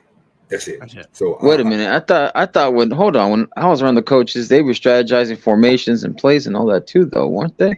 Yeah, it wasn't just about position. That's why I said facilitator of coaches. He doesn't have really that much to do with players like that. Yeah, does he like his players? Absolutely. Do he know what his players are good at and not good at? Yes, they talk about that. But his job is not to coach the players. That's what they have those specific coaches for. Those when you're talking about individual position coaches, okay. Yeah. Okay, I'm talking about, do people understand what Tom is saying? I think you're saying it too elegant, because you got these smart people that's going to listen to what you just got through saying, and they're going to take it in a whole different way. Like you just said something that was, you know what I'm saying? I ain't gonna say, like, you know what I'm saying, from the heart, but you know what I'm saying, like Newton type shit. You know what I'm saying? Like Isaac Newton type shit. Tom was just being simple with y'all. It's like a motherfucker. He's the yes man. Mm-hmm. That's it. They come up with all the goddamn schemes, all the goddamn concepts, and then they take it to him. Yeah. He has to get the okay with it. What are people tripping on? What is Dion going? Why they keep on saying this man? Okay, yes, he was there when his son was in little league. Then he followed him up to when they got out of high school. And then when he got into college, cool, no problem. But this nigga ain't out there telling him this is how you do it. This is how you be a quarterback. Stop it, people. I'm not gonna say he do that. Like, you know how they had that? What is it, the B-baller brand shit? What the fuck is his name? LeVar Ball. LeVar Ball. Yeah. I think they might think it's going to be that type of situation. I'm not sure. I don't know. I'm not going to put nothing in no one's mind, but that's what I've been hearing on the streets is the reason why they don't want that nigga there, because I don't even know if they like the motherfucker, if they like Dion or not. As I said, I think each player should be his own. That's why I'm not going to coach my son this year. Thank God. I can focus on other players and other things going on, and then I can just go to his game and actually just watch and see how he plays. And I think that's the hardest thing for a father that's coached his kids, is to not be on the fucking sideline and tell him, oh, this is how you coach him. This because you can get different things out of the motherfucker than they would. So unless they're gonna bring that motherfucker on as a coach, nigga, sit your ass in the stands. And do I think he's going to be able to sit in the stands and watch? Sure. Do I think he's going to be a distraction? Sure. And I still don't even get that point. Okay, I have a different. I'm saying off the field play. I'm not talking about on field play. I'm talking about he's just going to be a distraction. And that's what it is. That's the reason why the whole little Alonzo Ball and shit, that was a distraction for the boys, his boys. Now his youngest, he didn't do the same thing he did with the youngest as he did with the rest of them. Yeah, he did. He did, bro. He did the same goddamn thing. Not on that level, OG. Not on the same level that he did Lonzo and No, when Lonzo came in, he was already talking all that shit and all that smack, and trying to hype him up a little too much. But he made it about himself more. Even the Lakers locker room were starting to have an issue with that shit too. Like even they were trying to have that kind of issue. And then when LaMelo came in, it was a whole different level, like a whole different energy. Like he made sure that hey, LaMelo did his thing. He was more developed. He was more of a complete player than Lonzo. Lonzo also got injured a lot more. LiAngelo was that guy who got in trouble in China over there and shit. So we know where that went. Okay, but listen to what you're saying, Marcus. You're still not talking to the point of what LeVar did. You talking about what? I didn't hear I didn't hear LeVar Ball with LaMelo Yes. as much as they did with Alonzo. I didn't hear LeVar Ball as much as they did with Alonzo. What he did with Alonzo was crazy. Crazy work. But with him and with LaMelo, listen, LaMelo, we already knew LaMelo was going to be the better. He kept saying that from the get-go. He's the best of all three of them. But when it came to him getting in the league, once he was in the league, I don't hear about LeVar Ball that much. If you realize he kind of took a step back and let LaMelo kind of be mature. No, and then, sir. I'm not gonna say that because I don't watch basketball. I gotta stop you on that, brother. Okay, so again, this is where I was set now, bro, because you saying some stuff, bro, that ain't even. So you're talking about mainstream. If you're talking about mainstream, then you will have a point, but that point will be minute because that's what I was trying to make. Yeah, okay, but it'd be minute, bro, because them niggas took him off of mainstream. He had to go to other outbursts, bro, to get his words out. I just talked about this the other day when he got into it with, I think it was Jenny Taft or some chick, bro, up there talking about, nigga, do I make the girls move or some shit? She thought he was being sexual. They stopped letting that nigga come I on. remember that. Yeah. And that's around the same time that his boy got into the league, right? The youngest, right? Now think about this. Where was he at? Where was he talking? He was talking on his platform and other people's platforms, bringing their platform up. And you can go look all this stuff up. It's on the net. It don't go nowhere. People still got these interviews up with LeVar Ball, unknown people. He did the Charleston White version. He was going to people who he didn't have, who wasn't with Fox Sports and ESPN. He was going to regular content creators, people who he was meeting at the games that said that they was doing certain things. Ball's life. What's them niggas now? They popular now, but at that time, you know, they were still like something like the highlight place. Yeah, what's that shit called? That's a legit motherfucking thing. House of Highlights. Yeah, going and doing interviews and shit over there with them. Going over to the black spaces where what's that one nigga named Pierre? Comedy hype and all that shit. Where you think LeVar Ball was at? He went to the niggas. We still heard stuff about LeVar. He was still talking that trash. I'm like, yeah, man. Jordan ain't letting my son do what he needed to do. They need to get he out there. They need to let LaMelo and all this other shit. Him and his wife still going to the games. Same thing they was doing. So going to the game is totally different than the motherfucker. Okay. I just think he was doing the same thing. I know what you're talking about because it was because him and Magic had that conversation. He was more in tune with his first son getting into the NBA. I just think he backed off with the last one. Well, I ain't think he had no choice. I think they canceled that nigga ass, bro. Like, swear to God, they wouldn't. Yeah, I don't even think they canceled him though. I don't think they canceled him. I don't watch them niggas like that because I'm not a basketball person. Hell, I'm not even a football person that much anymore. Actually, to be honest with you, I like watching football, but the way they changed the game as far as penalties and shit, and the way it just sucks. You see, last time I seen LeVar's a big interview with LeVar before now. When he got his leg chopped off, we got his foot chopped off. Well, now he chopped off his foot. Then he had his all the way up to his ankle. I mean, all the way up to his knee. So he had two of them. They cut it off twice. Last person he was on interview with was Club SHAY. Before he got his leg cut off, and he did that from home. That was like almost 2 years ago. The only why he did that with Shannon Sharp is because him and Shannon Sharp had a good relationship when he used to come over there to go with him and Skip. So he brought him onto his show. Besides that, nobody else in that space was letting LeVar Ball go on there and talk. Nobody. So that's a whole different mix. That's a whole different breed. Yeah, but when it comes to Dion, I don't see what the problem is. I think people got a perception that he is really coaching his son to the point to where, like Marcus said, and I agree with Marcus when they say this is what they think. You know what I'm saying? They think that he's not going to be coachable, but what they're not realizing is Dion is not coaching his son. He has a whole coordinator for that, and he has a person that works with him. The same dude that was out there working with what's the nigga name that was in the NFL? Shit. Is he a sports film broadcaster or a player or a coach? No. He was he's a trainer. He trained with another black quarterback. Not Mike Vick. It's another dude. Robert Griffin? No, I think Dante. Was it Dante Culpepper? Culpepper? Yeah, he an old nigga. Okay. He an old nigga. He used to play way back in the day. He used to train that nigga, bro. Like, swear to God, like, bro. That's what I'm saying. Like, I watch too much YouTube, bro, and I watch too many different shows. So I see the reach out to people.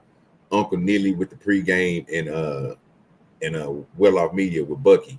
So you see the back end shit when you watch them. You know what I'm saying? Like, they follow the nigga around with the camera and shit. So you see what cars this nigga driving. You see how he interact with people when he go places in Colorado. When he was in Jackson, you see all this shit.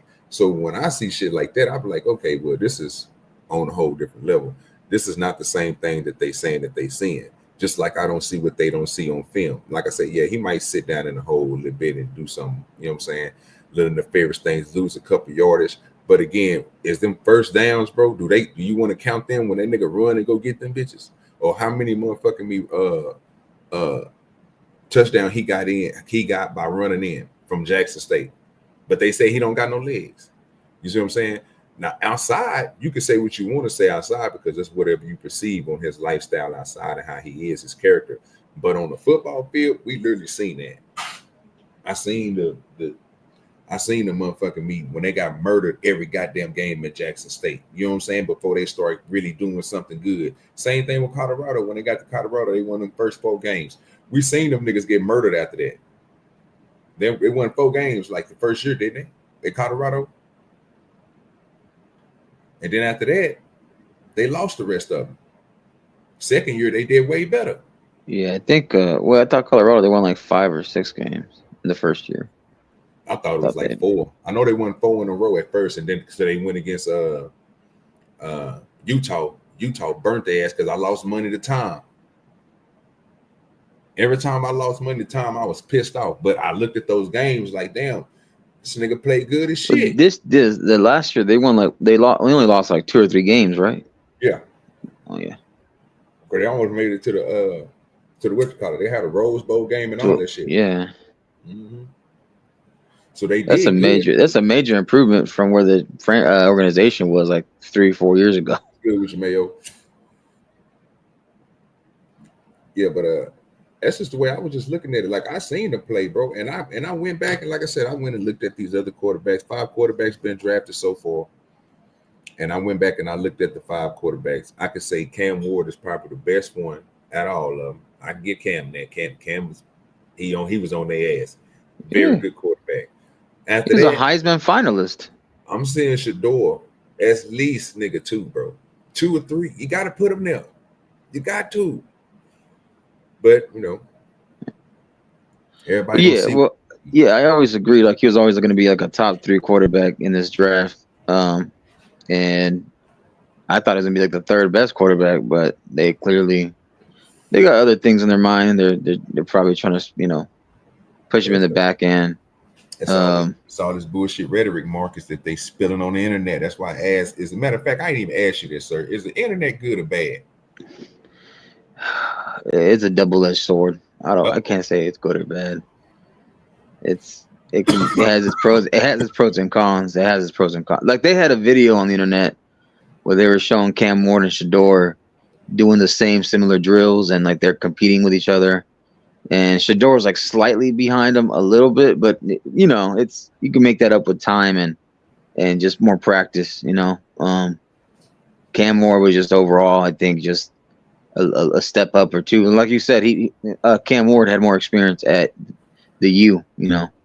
At the U, that's probably one of the most top, like when it comes to NFL and college, like level of the greats that have come through that university. Cam had that experience to play there. and he had like what 3 or 4 years to play there. So, you know, I would expect for Cam to be a bit better coming out of that school as opposed to Shedeur. And yeah, so you know, and Shedeur even said it too when they were taking jabs at each other. He's like, yeah, well, you know, guess what? You sat out halfway through your game, your bowl game, instead of playing the whole game to win for your Hurricanes for the Miami. Yeah, Shedeur told that to Cam, and then you know Cam did. He's like, yeah, well, y'all blew it too in your bowl game, whatever.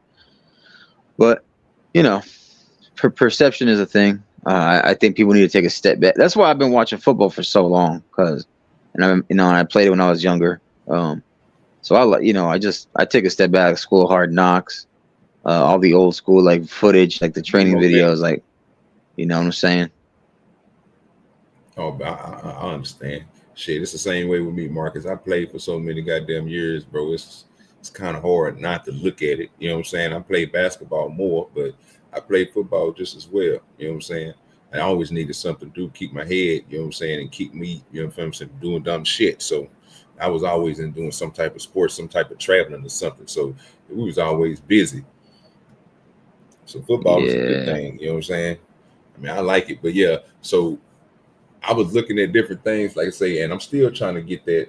I'm over the I see where people coming from with this article and shit, with the dude sitting here saying certain things about the interview and everything and how they perceived everything. Do you think that was do you think that had a heavy weight on what people was thinking about Shedeur? You think people thought it was true? I don't think the interview really did much. I think they had already made up their mind before that, in my opinion, from what I'm looking at. I think just that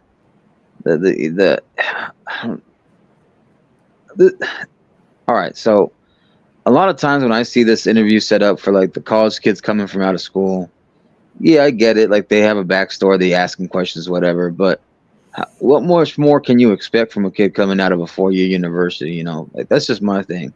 So, of course, they're gonna say what they gotta say, you know. But I don't really know. Like I don't think that interview should have even mattered that much. I think they had already made up their mind, to be honest, before that interview. There's a little extra sprinkle. That's it. Yeah, I think that's what tanked that nigga, bro. I think he's still gonna make it, but I think that's what tanked him, bro. I think he'll make it too. You know what I'm saying? I just think them entered that them words that people said, it wasn't encouraging enough, bro, to have certain people and certain, you know what I'm saying? It's still in the NFL, it's still a kawinky dink, man. Them dudes they still in their little groups, you know what I'm saying? They still got that old mentality. Some of them football organizations, not all of them. Some of them is, like the Panthers. Man, yeah, some of them are still stuck back in the day, man. I don't know what's going on, but I guess it's, that's what it's what brings them the wealth that they have and the fans that they got and stuff like that. I don't know. These listen, I'm rooting for my Ravens. They got some good picks. And I'm gonna keep it pushing. I see Yeah, what show you talking about, Mayo? You said not showing up for the show was not a good look either. What show you talking about? Huh? Is he talking about Pro Day or the Combine? What is he talking about? I don't know. That's my whole thing. I mean, I literally just had to explain at the time. But I mean, I don't know if Mayo heard it, but I mean, if he want to say that, he can say it, but he'll be wrong by saying it. That again, the Combine. Yeah, I knew exactly what that was. I knew he was gonna say that. So I would suggest you do the same thing I told Tom to do. If you want to say that him showing up to the Combine tanked him as far as he was, well, why didn't tank everybody else, the people that didn't show up to the Combine that went first? It don't make sense. That's a good point. I mean, I'm gonna be honest with you. It don't make sense, bro. I mean, like I said, I'm not all the way into the whole thing and the whole dynamic of it, bro. But I'm telling you, that dude fucked everything up. I got to bring him back up. He's back. Not going to the Combine shouldn't hurt you, bro, because only people that's supposed to be going to the Combine, bro, is those, bro, who don't know. You don't know what they are capable of, right? So you have, again, at the combine, who all did you not see at the combine? Yeah. You What see up, I'm Lord? saying? What up, Tim, man? What's good with y'all? What up, Mac? What up, OGDoDirty? Tiff, man, how you Stop. doing? Stop. In Yeah. all seriousness, I would have never came out up here if I knew this was going to be about football. I can explain why if you'd like, but I thought it was about social media. That's why one of the main reasons why I came up. But Well, yeah. It was the talk that do social you, media, it was the talk that social media had did to tank him, bro. It was I get you. that you know what I'm saying. Like if you sit here and listen to what we're saying that Oh, I am. you know what I'm saying. Like the people who went, you got Travis Hunter, bro. He went second, bro. You got Cam Ward, Second overall pick. yes, bro. But you got Cam Ward who didn't even touch the combine. He went first. Can I chime in on this, OG? You go ahead, my good sir. I don't like downing our people in front of others, I would say. But Oh, I this will nigga out say, of line. yeah, but I will say this in kind of passing, right? I don't even like to comment on the process till the process is complete, but this time I'll kind of make a little exception here. Now, there are several things that I believe that could be hindering Shedeur's basically his draft status, right? And it isn't just his dad. Yeah, Deion has problems with the media, right? Which should be acute to Shedeur, in which the media has already asked him on several separate occasions to stop tweeting right before the draft, and he's still tweeting, which is a red flag that you can't follow instructions. That's one thing. The second thing is, even though trained by Tom Brady, he is not Tom Brady. He is undersized and underdeveloped. He doesn't like to scramble. He doesn't like to use his legs. In the new age of quarterback, dual quarterback threats are the biggest sales, right? The biggest marketing, prospects. Anthony Richard, inaccurate, but he's a dual action quarterback. Got picked up by the Colts. Even Jordan Travis with the torn ACL, right? He got picked up in the 3rd round last year because he's a dual threat quarterback. Shedeur Sanders wants to remain in the pocket, needs an offensive line to protect him, in which that's okay under certain circumstances and situations. But in this particular draft, where there really isn't a specific need on most teams for a quarterback, it's that you know how the media is, how our counterparts like to do the OGDoDirty. They try to match like items with like items, thinking that Tomlin was going to pick him up, and Tomlin was like, no, because he understands one thing: picking up Shedeur Sanders puts his job in danger. There's a reason why he let Russell Wilson and Justin Fields go. It's the people in the front office telling him, hey, you know what I'm saying? Either they need to get a lot better or things will get a lot worse. Right? So he's protecting his job and his interest in this particular draft as well. And it's like everybody's waiting for the black guy to go pick the black guy. In reality, there's 31 other teams that could pick him up as well as a backup or something else, right? There are a few needs for backup quarterbacks in the NFL, like for Seattle. There really isn't a drafted position there. They could easily pick up, Shedeur Sanders, right? And that be at least some type of positive net gain for them going forward. But they're choosing not to. So with that being said, I mean, to me, the things that really got into, and then, I didn't even mention the important part. He doesn't have an agent. What makes you think you're Lamar Jackson? And you don't need no agent. They're just going to pick you up. No, you need an agent to advocate for you when you're underdeveloped and undersized. You need someone who can talk you up to the right people, right? To get you in the right conversations. He doesn't have that. To me, that speaks a little bit of arrogance and ego. But I think he has a shot in the 6th or 7th round. I really do. I think he has a shot there. But besides that, he might have to go try out for a couple of teams, man. And we haven't talked about Shiloh, the brother. I don't think his name's come up in the draft at all. I don't even think he entered the draft. I think Is Shiloh a senior? Yeah, he is. Yeah, he is. But I don't think that he put himself into the draft. I think Shiloh was just going to be one of those that go around and do the 10-day contracts with him and then pick up. He got certain things that he got to go through the league a different way than his brother's going through because he's not as famous as his brother. Let me speak to what you were saying, Lord. Yes, the first thing that you said. Let's go to the scramble part. Now, this is the same thing I was explaining to Tom. Like I watched the games from Jacksonville all the way up to Colorado. And basically, what you just got through saying is the same fallacy. Did you read that, or you really think that, or this is what you've seen with your eyes? This is what I've seen with my eyes. He's taken way too many sacks last year. Way All right, too many cool. sacks where he could have got out of the pocket. Cool. So so basically, you saying he don't like to scramble. He don't have no legs. I want you to do me the same thing I asked that nigga Tom to do. Go look up his stats, bro, and look how many times, and look at his running average for a quarterback, sir. And then after you do that, you come back. He just got picked up by the Browns. He just got picked up by the Browns. He just got picked up by the Browns. Cool. I'm about to go check that out just a minute. But you go look up his running, and then you tell me if that nigga ain't running. And then look at how many touchdowns he got from Jacksonville all the way up to Colorado, because it happened to Colorado the same, bro. When you struggling, you have no other chances, bro. When you locked up and you don't have a line, you got to use your legs to get points. And that's what the boy did.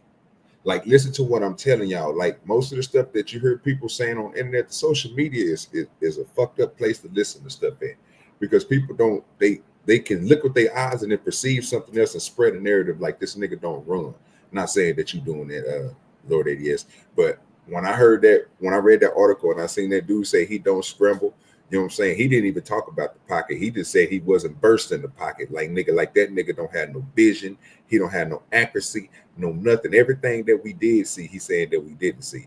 Second thing that you want to go to and you talk about is the way he present himself and the way that he do certain things and what he should have. Hold up.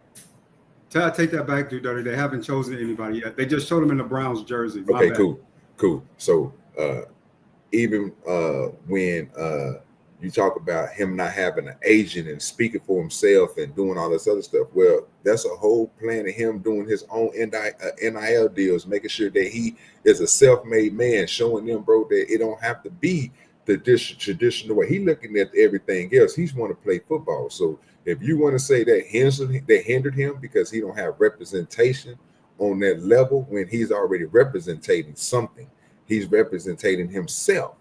Where he's, you know what I'm saying? He basically is filling in that position, letting you know what I'm saying? Like, I don't need nobody to speak for me. I can speak for myself. I have no problem with speaking with these organizations. Now, even when the one dude came back and said that he wasn't in a good interview, but then, like I said, you can watch the other one when he said, well, that nigga had a good interview. It was an excellent interview. They had no problem with, you know what I'm saying, looking at his film, thought his film was great, but then you have other people that said, so again, my question will be to you, would it be good or bad for social media, bro? Because the social media is the people that's pushing the narrative, not us. Well, no matter how we feel about this, OGDoDirty, because I feel as if he should have went in the second round. But this is what I could see from the outside, right? Looking in objectively. What's up, why come we always do this freedom fighting bullshit? Like, we don't need something. Follow simple instructions. Get yourself an agent. You're undersized and you're underdeveloped. When you get in the door and you start to build a name for yourself, then you can start making your own deals. But at this point, you need the help. You need the assistance. That's one thing. Number two thing is why are you still treating publicly when people have asked you not to? In the media, in organizations, they've asked them not to tweet publicly because they don't want the world to know that they did pick him on draft day. Once that goes across the board, let that be that, and he go to his team instead of he needs to make public announcements at every turn about his situation. That is annoying and aggravating, thinking that you're going to bring a media circus to my team. Number three, you're undersized and you're underdeveloped. You're only 5'9". Russell Wilson is at least 5'11". Doug Flutie was 5'9". You know, right? So you're undersized and you're underdeveloped. You know, with that being said, you know, those are two negative. It's like in the runt of the litter that actually has a little. I forgot he was that short. Yeah, he's like 5'9". You gotta stop the 5'9", saying I'm a tall dude and I don't even want to take up for a short person, but you gotta stop it. What is the average height of a quarterback in today's NFL? It's like 6'1", 6'2". Is it 6'2"? Between 6'3" and 6'5". That's the average. I want you to think about what you just got through saying, sir. Have you seen Lamar Jackson, sir? I want you to look it up. Today's NFL. Have you seen how tall Dak Prescott was in real life? And then once you look through the ones that we have right now, Yep. because The average height of NFL quarterbacks is around 6'3". While some players I'm like 6'6", Drew bro. Brees, You can't tell me that a Russell quarterback is Wilson, my and height. Kyler Murray have achieved success at 6 foot tall or shorter. The common range is 6'1" and 6'4". Yeah. For example, Bryce Young and Kyler Murray are 5'10", while Yeah. Russell Wilson is 5'11". Yeah. There you go. Yeah. So again, that was my point, Lord ADS. So what you're reading, and then once you read it, and then you went back and said, okay, well, these only people is the 5'9s and 5'11s, but everybody else is what? They not what? 6'6", 6'7"? No, they're not. Nobody else that's that tall, sir. It's throwing the football. Anomalies. They don't happen like that. So what you're going to get is maybe some people that's 6 foot and 6'1", and then a lot of motherfuckers that's going to be shorter than that. No, that's what I'm telling. Yes, sir. If you You just read it off. If you remove Lamar Jackson out of the equation, Josh Allen's 6'3", Joe Burrow's 6'2" or something like that. Josh Allen's like 6'5", ain't he? Something like that. Yeah. I gave him a little grace on the height. Looking at niggas from even Patrick Mahomes is like 6'5", 6'6". You know, your boy who plays in Houston, what's his name? CJ Stroud is 6'5", 6'6". 32 quarterbacks. Dak Prescott is 6'3". Lord ADS. Lord ADS. It's literally 30-some teams, sir. You can go Jalen Hurts is 6'3". Sir, you can literally go through and find out how tall each one of them is, but it wouldn't make a difference because what you're going to find out is going to be some quarterbacks that's going to be a little bit short, like 5'9", 5'10", 5'11", 6 foot, 6'1". You're not going to find no quarterbacks out there me and LeBron James height. That was my point. So I get what you're saying. Okay, now I can say it. Now I can say it officially. Round 5, pick 144. Shedeur Sanders has been picked, so he's off the board. Lord.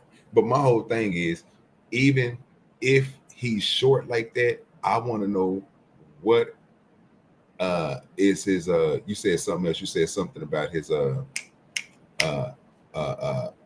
He wasn't basically. How would you saying that, Lord? You fucked me up.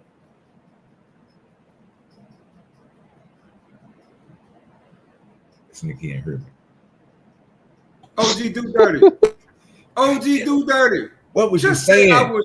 OGDoDirty. Bro, you skipping it. You tell me jumping. He said that nigga. He just got picked and then everything else. Listen here, bro. Listen here, because we having a conversation. I'm trying to figure out what you just got. OG, just say I was he wasn't undertrained or something. What that nigga say? Bro, just say what you're saying. God damn, this nigga tripping. I'm about to drop this nigga down. This nigga ain't listening. Just say what you were saying. Come on, man. Come on, man. We're going to have a conversation, just dog. Right. Just say it was right. You was right about the bullshit you were speaking. Come on. Thank you. That's close enough. Overdeveloped and undersized. There you go. Underdeveloped. So what makes him underdeveloped, sir? What will be your perceivement of what qualities we have to be undeveloped? Explain that to us, please. One by one, and don't have to go through all of them at one time. Let's just break them all one by one. Cause we ain't smart up here. Like I was telling Titman earlier, everybody up here ain't Kajic. Everybody ain't got 10 degrees and shit. And if you think you do, hey, more power to you. But go ahead. Wait. I ain't signed up to teach no class either. OGDoDirty. I need for you to explain to me why he's not underdeveloped, if anything. Okay, cool. Because everything you need to be underdeveloped, he's already perceived not to have that. And he's better than that, right? So if you want to sit here and say, one reason you would say I could say he's not undeveloped because nigga, he has everything that has to do on the offensive stand. And that's even when you're talking about leadership all the way down to just the gameplay, right? The IQ of the gameplay is phenomenal, right? The movements, and he ain't the slowest person out there. He ain't the fattest person out there. You know what I'm saying? You say he ain't, he definitely not the shortest person out there playing, but at the same time, you think he's short. But everything that he has in development, yes, sir, it's at elite standards. You don't have most people that can combine the certain things that he got and put them in there to make adjustments and shit like that. Running, passing, eyes, then when it comes to outside, like just working with teams and shit, communication, knowing he know the game, period, right? Most quarterbacks don't know that. Most quarterbacks get lost in the sauce when they got to go to a different team and understand that this is how we do certain things over here. You got to have that elite type of understanding world. Are you going to be that person, bro, that's going to go inside there and look at film? Or are you going to be that person, bro, that improve these techniques? Can you be a person that can adapt and learn on the fly? He didn't prove that too. How many coordinators have Deion went through? 6. He went through 6 different coordinators to get his son exactly. Wait. He went through 6 different coordinators to get his son to the level he's at now, to the best passing, best at what he's not, bro. Who? Only other person you can say, bro, that can probably beat him can't beat him in accuracy, but can beat him in long throwing is Cam.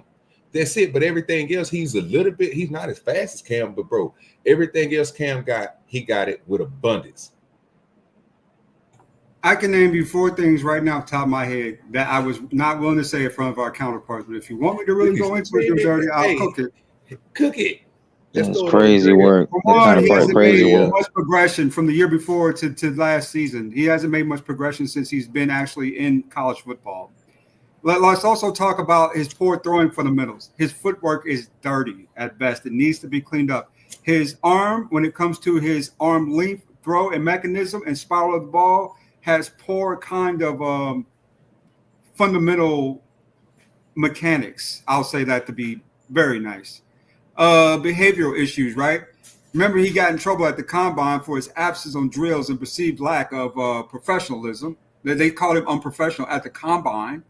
And then he's inconsistent. He doesn't perform at the same level every game. It's very rare you see Shedeur Sanders go all out. Most of the time he'll give you a half-ass, half-baked ass game where he'll throw 2 or 3 touchdowns or a touchdown or 2 to cover his ass, and then from there just play poor shit. So that's why I say he's underdeveloped. And he's undersized. He's 5'9". That nigga lied and put smut on that nigga name. I said, no. I read you all that bull jibber jabber and that jibber jabber. I wasn't flattered. It doesn't matter. Don't try to twist and misconstrue your words now. That's a whole fact. So, nigga, first, a bunch of jibber jabber right there. That's a bunch of jibber jabber. Yeah, it's a whole bunch of jibber jabber. That nigga said the accuracy of the ball. Who has a better spiral right now out of him and that boy Jackson Dart? You goddamn lie. They didn't show it earlier, nigga. They didn't show the comparison. The dude from Ole Miss? You gotta stop it. You better stop it. You nigga throwing wobbly balls. These niggas gotta fall to the ground to get the ball. Nigga, the ball ain't going where it's supposed to be at. Do you know what a hanging ball is? Do you know what a flat ball is? Come on, bro. When you throw these balls in certain routes, bro, they meant to go a certain way. They supposed to have a certain type of float to them, a certain type of drop to them. They supposed to have a position to them. This is what that nigga was taught, sir, by the greats like Tom Brady and all the rest of these niggas. He got people that works with him. You can look at his passes. Even when that nigga do short out route passes, when he talking about that he slow down the game, that's not them slowing down the game, sir. That's called strategy. We talked about that. So that's a whole different other thing. Footwork. Bro, you can't sit here and say this nigga ain't got no footwork when most of you got to be planted and have a nice way to throw the ball. Now, we just got through talking about the nigga getting sacked all the time. Why is that? It's because what? He's holding onto the ball. So how can he be messing up on footwork when goddamn he getting tackled? Nigga, his foot is most of the time he's planning getting ready to throw the ball before he get tackled, bro. It's not like that nigga sitting there running and trying to get that hole or gap it to the side. Nigga, he's getting the ball out, but the nigga can't get it out when the nigga putting him on his ass. Your footwork, it ain't gonna work. The nigga got a 1, 2, and 3. You talk about somebody who ain't got that. The nigga run shotgun. When have you seen them niggas get behind? When have you seen him with a messed up line? Again, I don't know what you're looking at, Lord Eddie is. But most of the Colorado's and Jacksonville's coordinators play from the gun to give him area to get ready to throw the ball because the line was weak. There's no reason for you to set him behind the center without doing a running play because he don't have enough time to throw the ball. So you can't sit here and say the footwork is bad, bro, when you're running from a gun. If you're giving more excuses than praise, then you're putting condiments on the shit saying. Now you're making shit up. If you sit here and say you sit here and listen to what I'm saying, you would just say what you just got to say it. You just say and said one thing and then hop to another one. I told you, let's just stick on one. And then when I did do the same thing that you did, you don't want to do it. You want to say that. I get it. But when you're running from the gun, Lord 88, explain this to me. Where is your footwork? It should be in the creases outside the pocket, the running lanes, if you plan on taking off. But unfortunately, with Shedeur doesn't plan on taking off. He just wants to take the sack, obviously. So that's why he got 13 yards running, huh? Average. Crazy work, huh? No, he's got 13 yards average running because he plays UCLA twice a year, and their defense is shit. So them the only. So that's even though the schedule they play them twice. That's 4 games in 2 years. You average all of them up plus the other games. He still got 13. So he must have been doing that likely a lot, right? So that mean he was moving them hips and them legs, getting somewhere, right? Let's look at Colorado's schedule. Oh Lord, crazy work. That's what I'm saying, man. Come on, man. Come on, man.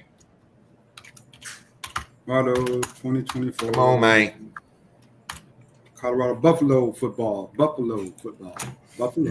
Did we forget that he did get an award this year for being for the what you call it?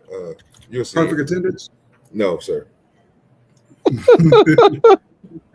We don't do appreciation awards back here, Lord ADS. You know we don't do that. Just because you showed up don't mean that you did anything, sir. You got to be able to participate. We got to see the work you put in. Shedeur Sanders rush per game.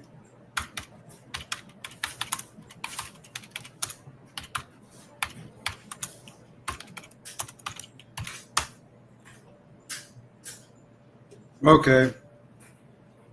All right. In 2024 season, for the Colorado Buffalo, Shedeur Sanders rushed for an average of negative 3.8 yards per game. He had a total of negative 50 yards in 13 games. There you go, OGDoDirty. That nigga said negative 50 yards. Stop OG, it. I'm not lying. I'm not, OG, I'll share my screen. I'll share it. Put it in the bag, bro. I'll just share my screen. I don't want you changing it. I ain't about to change, bro. You know me, man. This is DoDirty we talking. He said you're gonna change it like it was Wikipedia or some shit. Get the hell out of here. Say that again, nigga. That ain't AI overview, ain't it? Please. In 2024, for the Colorado Buffalo, Shedeur Sanders rushed for an average of negative 3.8 yards per game. Sir. He had a total of negative 50 yards in 13 games. You're right. Lord ADS, you're right. We ain't even got to go no farther than that. We shouldn't argue like this around our counterparts, please. We shouldn't be arguing like that, boy. Thank you, Matt. Showed our counterpart, boy, that we use AI. Lord Jesus, what we doing here? But that's okay. We're gonna let that rock out. That was crazy. I'm far more concerned about Shiloh's future. I like that kid more actually than Shedeur. I think he's more modest and more humble than Shedeur is. Yeah, but I think I was telling Tom, Lord, I think he's gonna have to come in through the old way. You know what I'm saying? Like he's gonna have to go like undrafted free agent. Yeah, dog. But he'll make it though because he just got to come in. I don't think nobody gonna draft. Well, there's plenty of great players who came undrafted and free agents, like so. Yeah, so I don't think he gonna get. I don't think he even put himself in the draft. Though. I'll be honest with you. I think he just gonna pull up. And already has some stuff to go. Let's see. He still ain't got picked. No, he was picked 144th overall. Shedeur was. Shiloh now has not been picked. No. I was hoping Shiloh would get on with the Cowboys or something too. You know, as maybe a third string player or something to get him started, right? Get him going. Lord, are you a Cowboys fan? My daddy was. My daddy's got. We've got a lot of how do you say it? Is it all right to say it like this to keep it very non-Pacific? OG to say it's the Southern roots that go throughout the Southeast, the Southwest, in different parts, right? I was raised in the Midwest, but my Southern roots down this way, Southeast, Southwest. OGDoDirty, let me hear. Got a guest coming to the panel. Go ahead. My fault, Lord ADS. It's good with you, Doug. Hey, man, salute to everybody, man. Y'all not watching? Y'all not paying attention? D-Dub, Y'all are you don't, up there Lord to be ADS, hold the on. white knight, the white No, man? hold on. Are you up there to be the white knight, I've been the white listening to man? your D-Dub, ass been I'd saying a like to whole just bunch of settle jibber with you. jabber, You man. be That a jibber white jabber knight, the jibber white man. Hey, jabber. This is about the time when I White knight, start the hold white on, flipping man. out. You do it all the Pump your time. I'm brakes. gonna start flipping out. For a second. Pump your brakes for a second, Lord ADS. I don't even know these guys, but I'm He's literally about to lose my Tenth, fucking mind right now. Tenth, hold up for a second, man. No, I'm not. I'm saying I'm in support of you, so don't switch it. Relax. He's Comfortable been white man. drafted. He's been drafted. Y'all keep talking like he ain't been drafted. He already got That's what I just drafted told just a you. minute ago. We just disclosed it. He does. We already disclosed. Lord AS told us. Yeah, but why y'all keep talking like the boy ain't get drafted? He good. He be fine. Yeah, bro. I wasn't gonna say he. We already had in mind that he was No, I gonna get heard you, drafted. OG. I heard you on Social his. I media is heard your bad. side, but you ain't got to prove nothing in his ass, man. Yo, you know, Shedeur is probably one of the most accurate passes in the draft right now. You know what I'm saying? I mean, he ain't the fastest, but he can throw the ball. And he not 5'9", he fucking 6 foot, man. Come on, man. I don't know where you getting your shit from. Man, he said that nigga got negative 50 yards and a negative 3 point something. Y'all, that's crazy. The motherfucking one. I literally just looked it up and showed. Like I literally just looked this shit up. Like, Lord, Yeah. By the way, I don't promote counterpart slander either. But not to mention he was up for the Heisman 1 year, the year before. Yeah. He got some type of who got the Thorpe Award this year? Oh, the Jim Thorpe Award? Is that the one you're talking about? I mean, he got an award this year for something. I was saying, I know that nigga did good, bro, because he got some type of award. Travis got the Heisman. You got the perfect this nigga here, bro. This nigga He made second team. He made second team. Yo, that's like the second time he said that. Hey, bro, that nigga be killing it. Every time he say that, that shit make me laugh. I don't want to laugh, but that shit be funny as shit. Nigga, we don't do perfect attendance, bro. Fuck that shit. But go ahead, 10th man. Look, y'all let him get in, man. I didn't cut the man off by 7-8 times. Like, No, just like the guy was trying to say, he's down in the chat. I'm watching. Okay. He came up to say something, and then we wouldn't let him talk. Well, that kind of breeds an environment where people don't want to come up, right? That's why I was getting frustrated. If it's E-Dub, that's all right. If it's 10th man, that's cool. Now, if you're talking about the broads, that's different. But y'all niggas, y'all can stay in the chat. This nigga crazy. See, this is the thing. I don't believe that politics are real. I don't believe that sports are real. I can't remember the guy's name, an English or Scottish fella, but he's been deep into the stuff about the unicorn virus. You know, the stuff we had to deal with for 2-3 years there, right? And for the past 6 years, I've been saying what he's saying. That I still haven't seen any actual evidence that unicorn virus ever actually existed. It takes 5 to 10 years for people to catch up to me. It's very, very frustrating. He was just on Jimmy Dore yesterday, said what I've been saying for over 5 years. So I've got a little web page here. And of course, everyone will want to discredit any sources that I come with because they don't want to believe the truth. But there's a web page I have here. It's called AmericanSportsPlanet.com. And the article that's on here is Are NFL games rigged? Here's the truth. All right, so I spent this time while you guys were talking looking this up while I was cleaning cat boxes and other stuff. So if I could have the respect to just read a couple quick excerpts out of here, that'd be nice. The NFL is a sports entertainment company. That's one of the parts of this article, right? It's not a sport, it's entertainment. Then it goes on, NFL doesn't employ the referees, NFL shares its revenue, then federal laws are not against scripted games. And then it goes on to explain that there's no federal laws, there's no laws that say that they can't fix the games. Then it goes, ticket holders have no right to a legitimate contest. And then it has citations in there. On, and the NFL puts on a show.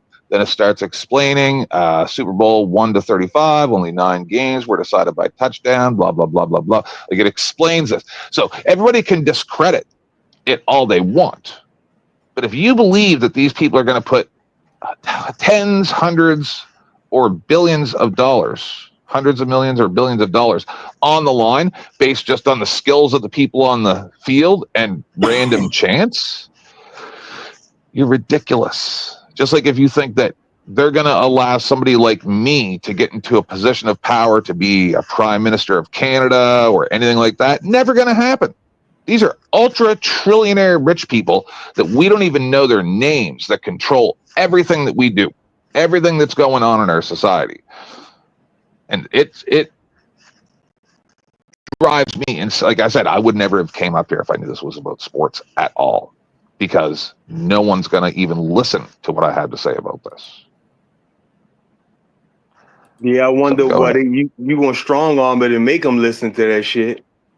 You know what I'm saying? But this the thing, like, hold on. No. You're gonna make a statement. I get to address the statement. No, you're not gonna say, well, may go hard on it and then go on a tirade about 17 things. I know how this works. Yo, hold on. How you know how some shit work? If ain't nobody interrupt you the whole time you was talking. Prove it. Nobody wanted to even. You didn't even ask people if they instead wanted of crying Yo, about me talking, say what you got to say. Instead of crying about what I said, say what you had to say. Nobody interrupted you, did they? Instead of crying about me talking, say what you had to say. If you can shut your fucking mouth, then I can talk, right? If it was so important, you wouldn't be crying about me talking. Go ahead. OG. Yes, sir. I want to ask you a question. Did I cry about him talking? No. Thank you. I like how you like a white woman in scary movies. You Sweet do this kind Jesus, of funny shit. dude. You do this kind of funny shit, right? If you would have let me just respond to what you said, we'd already be done.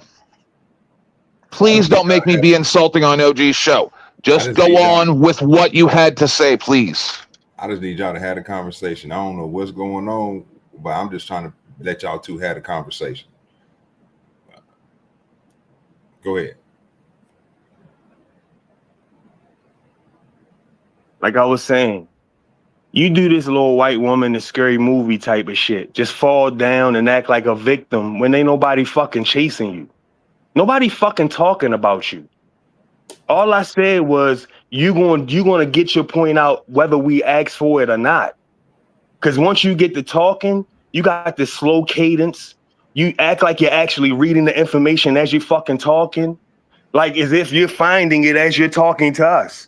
Then you don't even ask us, did we even want to hear the shit? I don't give a fuck what you want to hear, bitch boy. You don't tell me what the fuck I got to say. Shut the fuck up and stop crying about what I have said and move the fuck forward and respond the way you wanted to. Or are you not smart enough? Are you so fucking stupid that you get triggered and start going blah, blah, blah, blah, blah, and then start analyzing what the fuck you think about me? You think I give a fuck what you think about me, some random person on the fucking internet? Now move the conversation forward, you dim-witted fuck. Okay. Yeah. You done now? Hey, Tiff, man. Now watch it with the belittling talk, man. That could be offensive. Yo, that shit.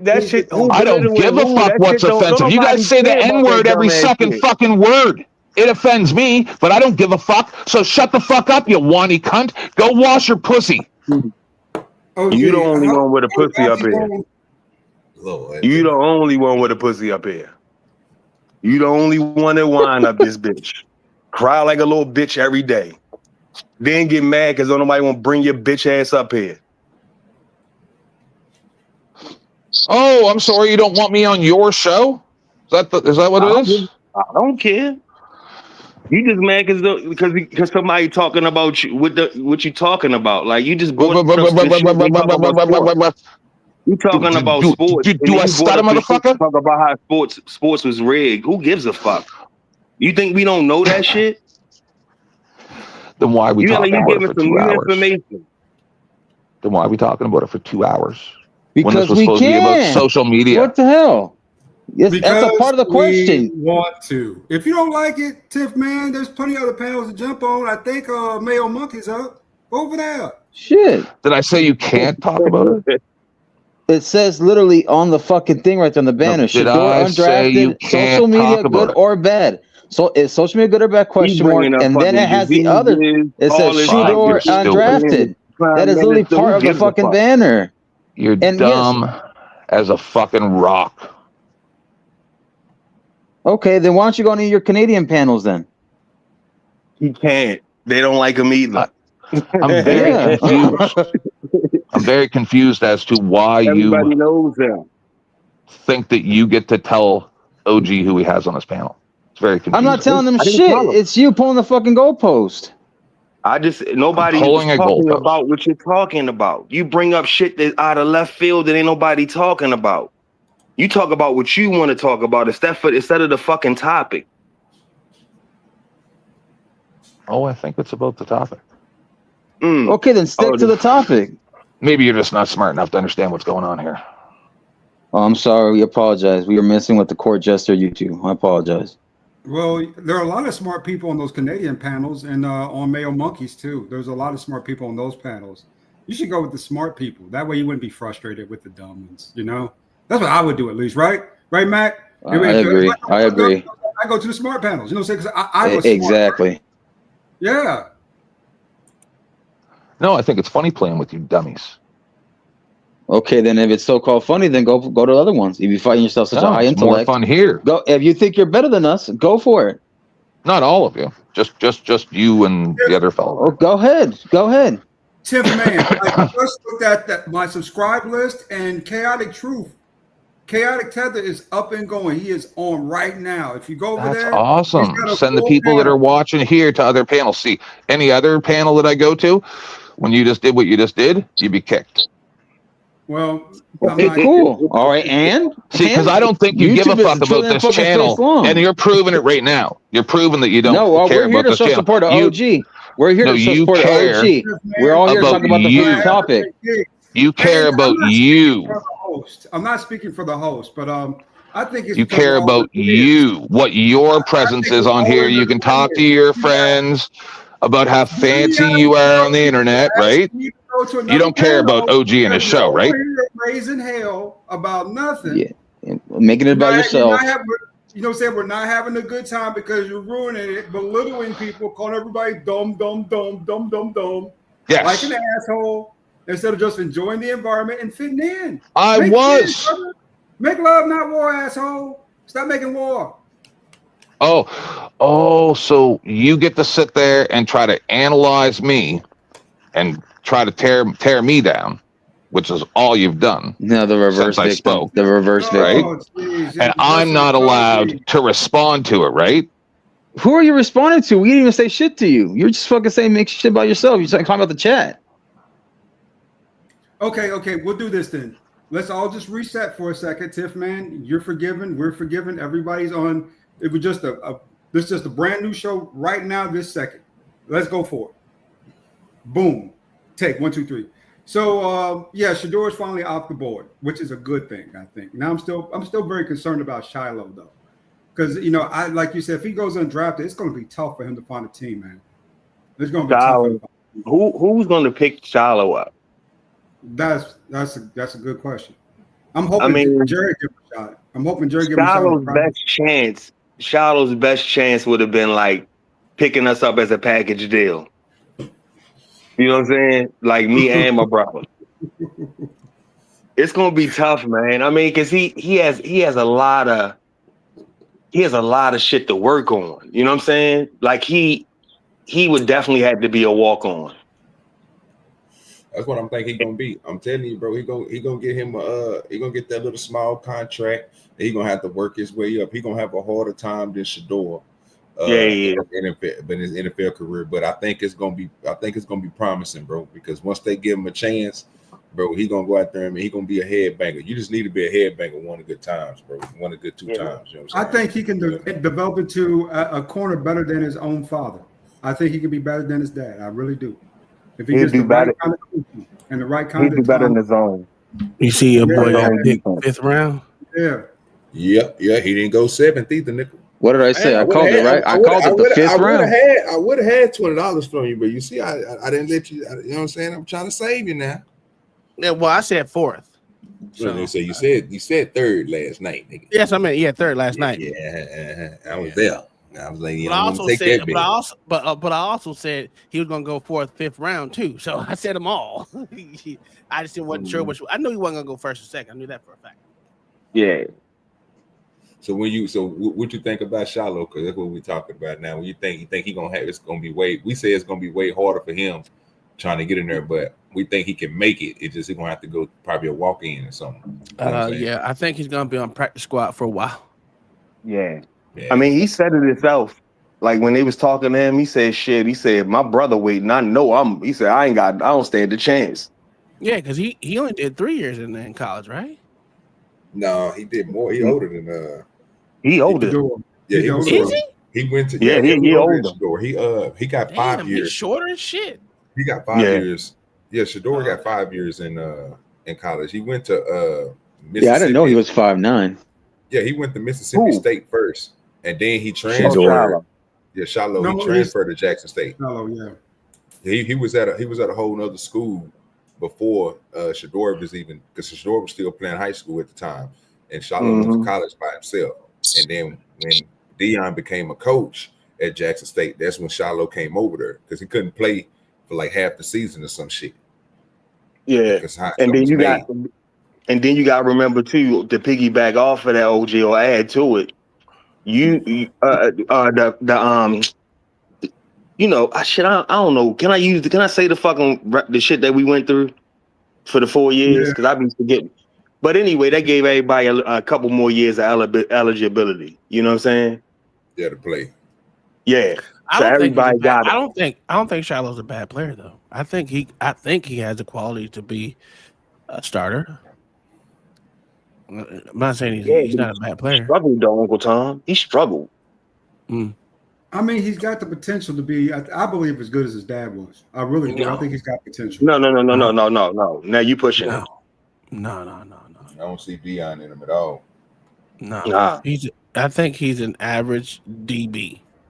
Yeah, he's an average starter. He can play in the zone though. Man. Man, listen, if they have him a Roman Rover, oh yeah, he'll kill. Yeah. That'll work for him. Because he can tackle like a motherfucker though. He tackle better than that. He can hit. Yeah, he definitely can hit.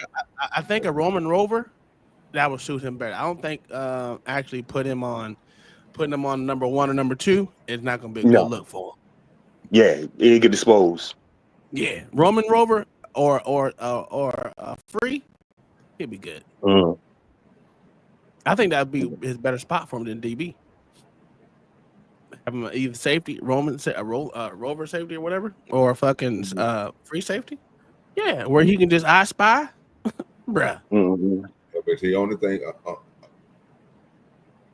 this you got to think about sometime. Would you work on his legs, get him faster, let him slim down a little bit, let him get a little faster, or what would you do? Because the safety got to have that.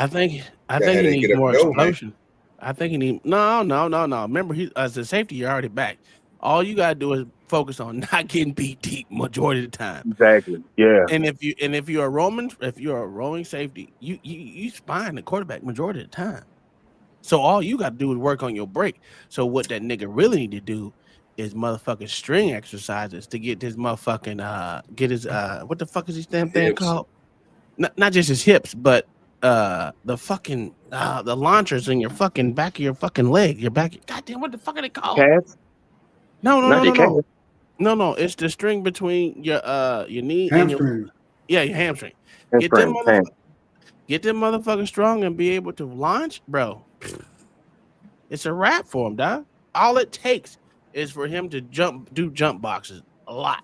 a lot of them bitches like he on basketball, get them bitches, and then string exercises for the fucking longevity of his fucking his knees.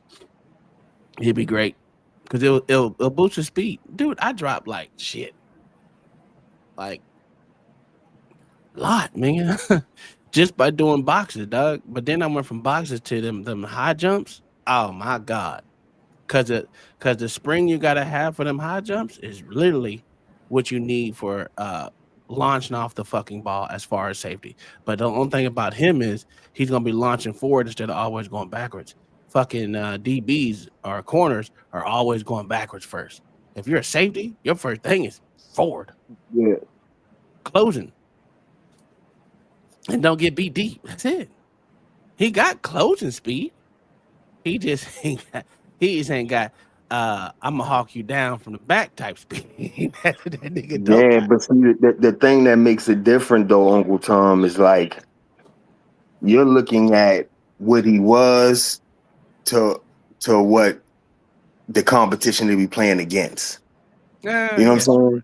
The competition to be playing against it'll be the Zay Flowers, the Jeffersons, you know what I'm saying? Those kind of twitchy guys.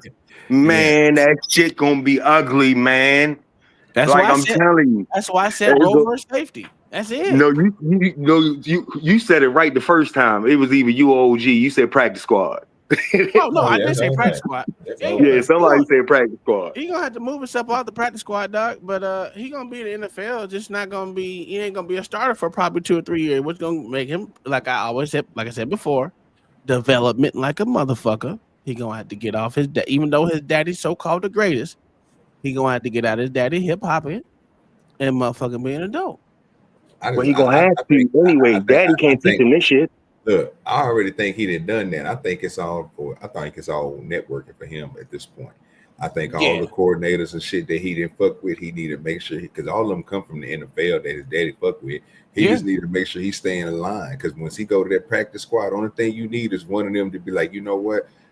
We need him instead of him. Bring him on, and then he in them. That's the only thing he needs. So he just got to work. And like you said, I'm thinking in whatever position he go to, I just think he need to get his speed up a little bit. Everything else is there. Absolutely.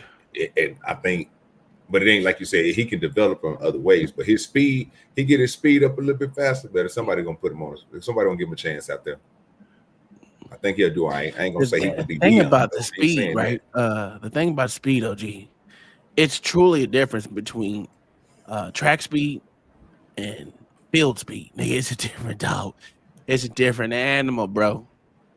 Because the motherfucker may not be fat, look fast and at shit, but when you got that close, when you see that motherfucking ball, it's all about your quick twitch fibers. And as soon as you see that ball and you break on it, I don't know how. I didn't watch Shiloh that much, but if he has that nigga can run a 4.5. It'd be good as long as he got closing speed. That's about it. Motherfucker think it's a true difference. It's a true difference between. I think he ran fucking past track the speed. though. I know, but I was just giving if he was. Yeah. I don't know what he. I don't know what he ran. I think a 4.4. Yeah, as long as you got, because it's a difference between closing speed and track speed. It's a massive difference, bro. It's a massive difference. And then what you do when you do it, you can't be no fast ass shit bag ass nigga on defense. On offense, you can be a fast ass receiver and all you do is just run. That's all. If you run goals every goddamn route, nigga, you better be the best goer out there, nigga. What the fuck? But hey, look, on defense, a different animal. OG, I think you're right though about his 40-yard dash. Mm-hmm. I think I seen the video on that shit. Because after he did his shit, he asked his father. He said, what you do before yours? Now, how'd you get ready for it? And his father was like, I just got out there, went to the field and ran. He said, you ain't do nothing else? He said, nah, I just went out there and ran. He said, you ran a what? He said, damn, I don't think I got your speed. He said, I damn sure got your speed. Deion was a born natural. That's totally different. But Deion didn't even run a 4.2 in the combine. What are we talking about? Yeah, but he was a born natural athlete, though. I mean, no matter what sport Deion played in, he was going to be good. Maybe in baseball, football, maybe even basketball. He would have been decent. So which one Yeah, did they but say what that? they So say which one ran? did they say Dion ran the 4.2 and then just ran and then kept on running and then just ran up out Yeah, of there, hopped back in the car and that left? was the What story. was that? What was that? Was that the combine or was that the pro day? I think it was combine. That nigga ran like a 4.4 dog. They said a 4.2, I and then thought it was a Yeah, 4.3. they said Yeah. the story was a 4.2 for years. I mean, I Nah, don't that's know what if it he was an said. official. Even he said he went in this con lab. That nigga did not run no 4.2, bruh. I'm telling you now, he didn't run a 4.2. I don't remember If you want that. to talk about pure athletes, between Deion Sanders and Bo What did Deion Jackson, Sanders run those on? are two of the most purest athletes I think that I've ever seen in the NFL. Just pure athletes. Bo Jackson was a pure athlete. Deion Sanders was a pure athlete. Those two just had it in their DNA that they were just, no matter what sport they played, they were going to be good at it. That was just really it for them. Oh, it says he ran a 4. Hold on. Deion ran a 4.2. Yeah, they keep saying it's a 4.27, and some say it's a Yeah. 4.3, others 4.2. That's Yeah. the story, man. 4.2. Well, shit, his mom say 4.3, nigga. 4.27 to 4.3, nigga, all day. nigga said That nigga ran a 4.3 all that's day. a 4.2, nigga. But nah. Uncle Tom, let me ask you that: if that was your number, Uh-huh. what would your number be? My number would be a motherfucking. What did I run? A 4. No. I'm talking about a saying if you are Dion and that's your number, are you gonna say it's a 4.2 or 4.3? And that's 4.2 all day, baby. What we There doing you here? go. That's what I'm saying. I So if it's your number, you want all yours. You don't raise it up no more. You want my number? Mine was 4.78. Nigga, I ran a 4.7. Nigga. That's the whole fact. It's true. You don't have to count. Just 4.7. You ain't got to count the 8. I was always a 4.6, 4.7 guy, so my cap was 4.6. Dog. I remember that shit sucked, dog. I was sick in the bitch when I ran that. But you know what it was for me, Uncle Tom, was my hamstring. I couldn't do much after that. Fuck. Dick, I'm telling you, most motherfuckers don't understand how much box jumpers motherfucking help in string exercises. Yep. For your fucking launch. Oh my god, dog. I did that. And parachutes. Yeah, I did that in this motherfucking thing called the jammer, nigga. Oh, nigga, how to push a motherfucker off you. You sit in that bitch, put motherfucking 400 on that bitch and just shoulder press that bitch all day, nigga. But you're using your whole body, not just your arms. You're using your body, your legs, and your motherfucking arms together. That's how I don't even look. I go to my son's school and look at their motherfucking weights. I'm like, nigga, they ain't got fit in this motherfucker, dog. I was like, dog, this is woo, bad. But I'm gonna go back to my school, nigga. You see all the shit. I mean, we didn't have state of the art shit, but goddamn, we had way more than what these niggas got. And I'm from little big old Oklahoma. You saying whoa. You saying y'all had more than they got now? Yeah. Yes, sir. Wow. I'm like maybe I heard it wrong. Yeah, man. Listen, dude, we had at least my school did it. They did shit for people that like for linemen. For lineman drill, we had jammers, nigga. And jammers, which was fucking not running backs, but linebackers, defensive line, and offensive line. Nigga, you gotta be able to have that push off strength, nigga. I'm gonna push your ass down and keep it going. Cause you gotta use your whole body involved in it in the whole exercise. Cause nigga, you know how much motherfucker nigga I got like off that I did like 430. That was my max on that shit. But that shit is hard in the bitch, nigga. Because you're using your legs. Fuck, you using your goddamn toes too. It was a whole body workout. But to get that to where you can literally push motherfuckers off, I don't see these exercise machines no more anywhere. But I know I had that as a kid, dog. You know how effective that shit was for football itself? Oh, bro. It's instrumental. I mean, they still got the sled though, right? What'd you say? They still got the sled, right? Yeah, for football, yeah, they still got the sled. Hell yeah, they ain't gonna let that go. But I'm telling you now, the things that we had as kids, I've been to 5 different high schools and looked around in weight rooms, and they just don't have shit that I like. I mean, I didn't go to the, everything is mechanized now, Tom. We got the little everything is on the chain or on the resistance bands. Yeah, So it might be a machine for it. I didn't that's see what no I'm saying. machine for it, dog. If you want anything close to that, you gotta do cables, and that's just you putting it together yourself. But I don't understand it. I just think I seen this woman had her son at that time pushing her escalator. You know what I'm saying? Had a big ass escalator. No, not escalator. Her pushing an Escalade. She had, you know what I'm saying? Yeah, had that nigga pushing. You talking about doing the draft? No, like that's how she training her. That's how she training her son. He a lineman, he a big ass boy. He was pushing. Oh, because there was a guy on the draft like that. You know that? I didn't even know that. Yeah, somebody that got drafted, he did the same shit, and he pushed. He used to push him all the time, and his nickname is Escalade. Yeah, that shit was crazy. I said, he's pushing that shit down the street. Over the motherfucker. Yeah, that's what I seen. I said that shit crazy. Oh, okay. Oh, hey, OG. So I see what they did. Yeah. So they instead of them having it in the fucking, they just added it to a squat rack. Oh, I'm gonna show you. Look at it. That shit, dog. Yeah, just put it in the back. I put it up. I'm about to. Let me see if I can find it on my fucking computer. But motherfuckers don't understand that shit. It's instrumental to motherfuckers getting the motherfucker off you. My son. Hey, look. Let me ask y'all this: if y'all been watching though, what y'all think is the who you think has the best draft so far? Like pick as far as picks and all that. I'm gonna go with I want to say Tampa Bay. I don't know. Well, I think when it comes to answering that, nah. That's your team, Tom? No, my team is Giants. Oh, okay. I just was curious. Okay. Marcus, what you think? I think I'm not gonna say it was one team. I think it's all the ones that got like strong, good linemen, and then the Ravens. I'm a Ravens fan, so I'm glad we got a Georgia safety, Starks. So I think other teams that got the linemen, and then clearly and then the Raiders got Ashton Genty, which is interesting. Yeah. I think how y'all think he's gonna do?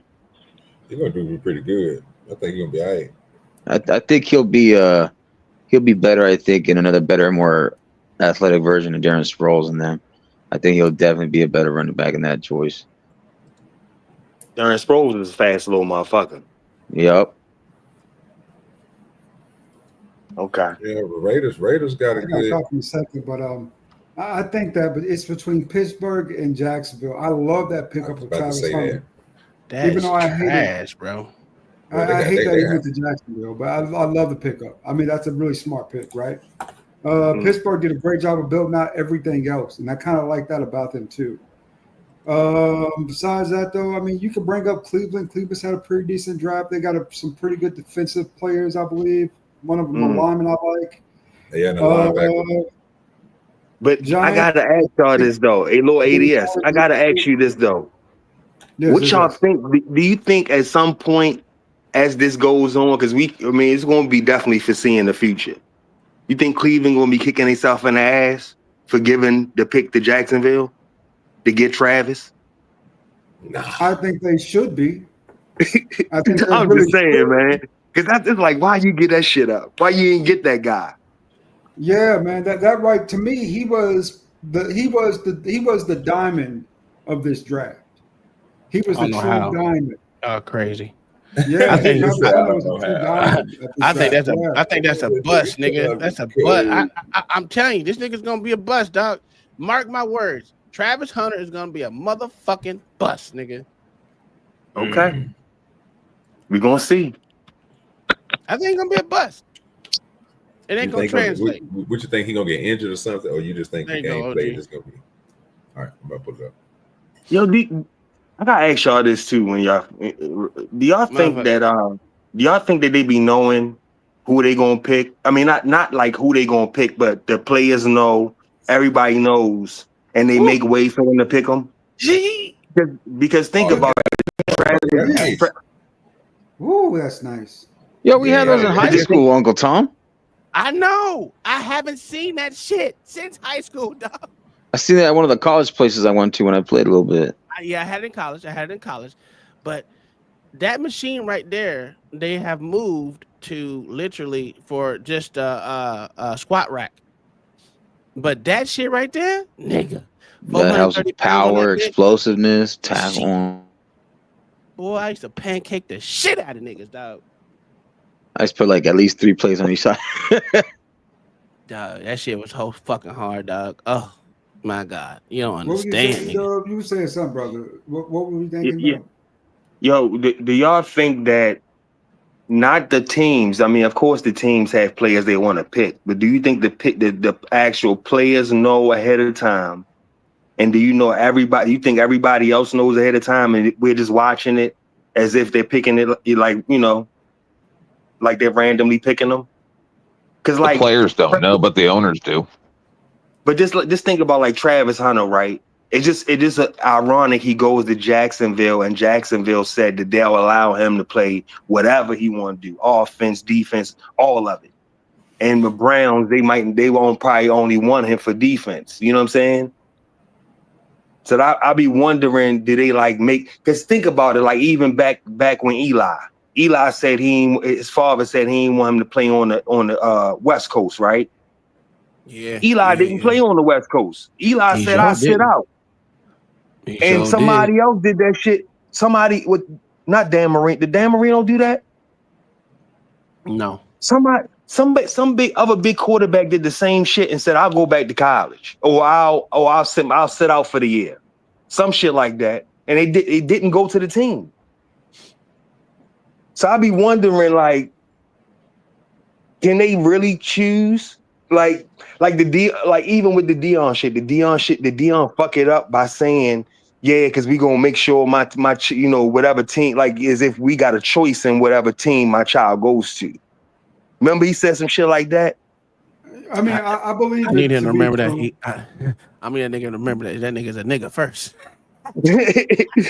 but he said that shit. He said like as if I'm a pick whatever, like we gonna pick whatever teams we gonna go to. But I'm like, ain't they picking y'all? Yeah, they supposed to be picking y'all, but again, that's why I said I hate to say it, but I think the reason why he didn't go higher because of his daddy. I'm saying that to myself. There are so many other factors involved with that too, Tom. Like I was telling OGDoDirty, he's underdeveloped. He's a little undersized. He doesn't have the best footwork. He was trained by Tom Brady, but he's not Tom Brady. Right? I said that his pocket presence is horrible. Yeah. So all that plays into it. And then let's be honest too, Tom, to your credit, right? Something I know that you would probably harp on if you had seen it a little earlier is that these NFL owners were telling him before he came into the draft through the media not to tweet. They wanted to keep this kind of low, and he kept tweeting though. Right? He kept tweeting. I didn't read that shit, dog. I'm not gonna lie. I did not pay attention to this. Like, I'm a person that don't watch the draft too much. To be honest with you, this is my third draft I watched in my entire life. Third, because I think majority of these motherfuckers is bust, and I'd rather not know how a motherfucker went because it's gonna be fucked up when you say, "Oh, this nigga trash." I thought, to be honest with you, Saquon Barkley was gonna be a bust, and he was a bust for a while until he went to fucking Eagles. No, it wasn't because he was a bust. It's because he kept getting hurt. Then the freaking Giants couldn't get him a line. Yes, the Giants weren't getting him a fucking solid line. Uncle Tom, me, I understand that. You listen. I'm a person that Saquon Barkley. I always my first thing I would do was recruit fucking offensive line. If you don't have no fucking offensive line, your offense is gonna be trash. Well, tell it to the fucking Giants. They don't want to listen to me. I done said that like 20 times. These motherfuckers. I done left tweets and every damn thing on their fucking. Yeah, they said hell no. Hey Tom, but you gonna have to tell me like what made you say you watched the draft 3 other times. So what was the reason for the other times watching it? Shit, I was the first time I was in high school and I was infatuated by then. Then the draft just disappointed me after that. And I was just like, don't want to watch it. And the second time, was what was it? I was just curious about it. I never gave it a thought after high school. So I said, fuck it, I'm gonna do it. And then this one, my son, the ones told me that it was on. I was like, oh shit, let me go ahead. And then y'all were talking about it, and I was like, oh well, let's watch it. But I knew majority of these motherfuckers that go 1 and 2 are usually bust. Usually.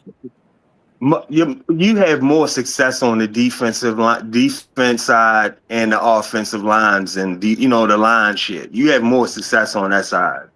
That's why I don't understand. And some of your wide receivers. Some of your wide receivers don't be too bad either, man. But this year was the year of fucking linemen. Yes, it was. You didn't see linemen and defensive players got motherfucking chose this year. I was like, whoa, wait a minute. Whoa. That's why I wasn't surprised about Shedeur falling back because it was definitely a lineman year.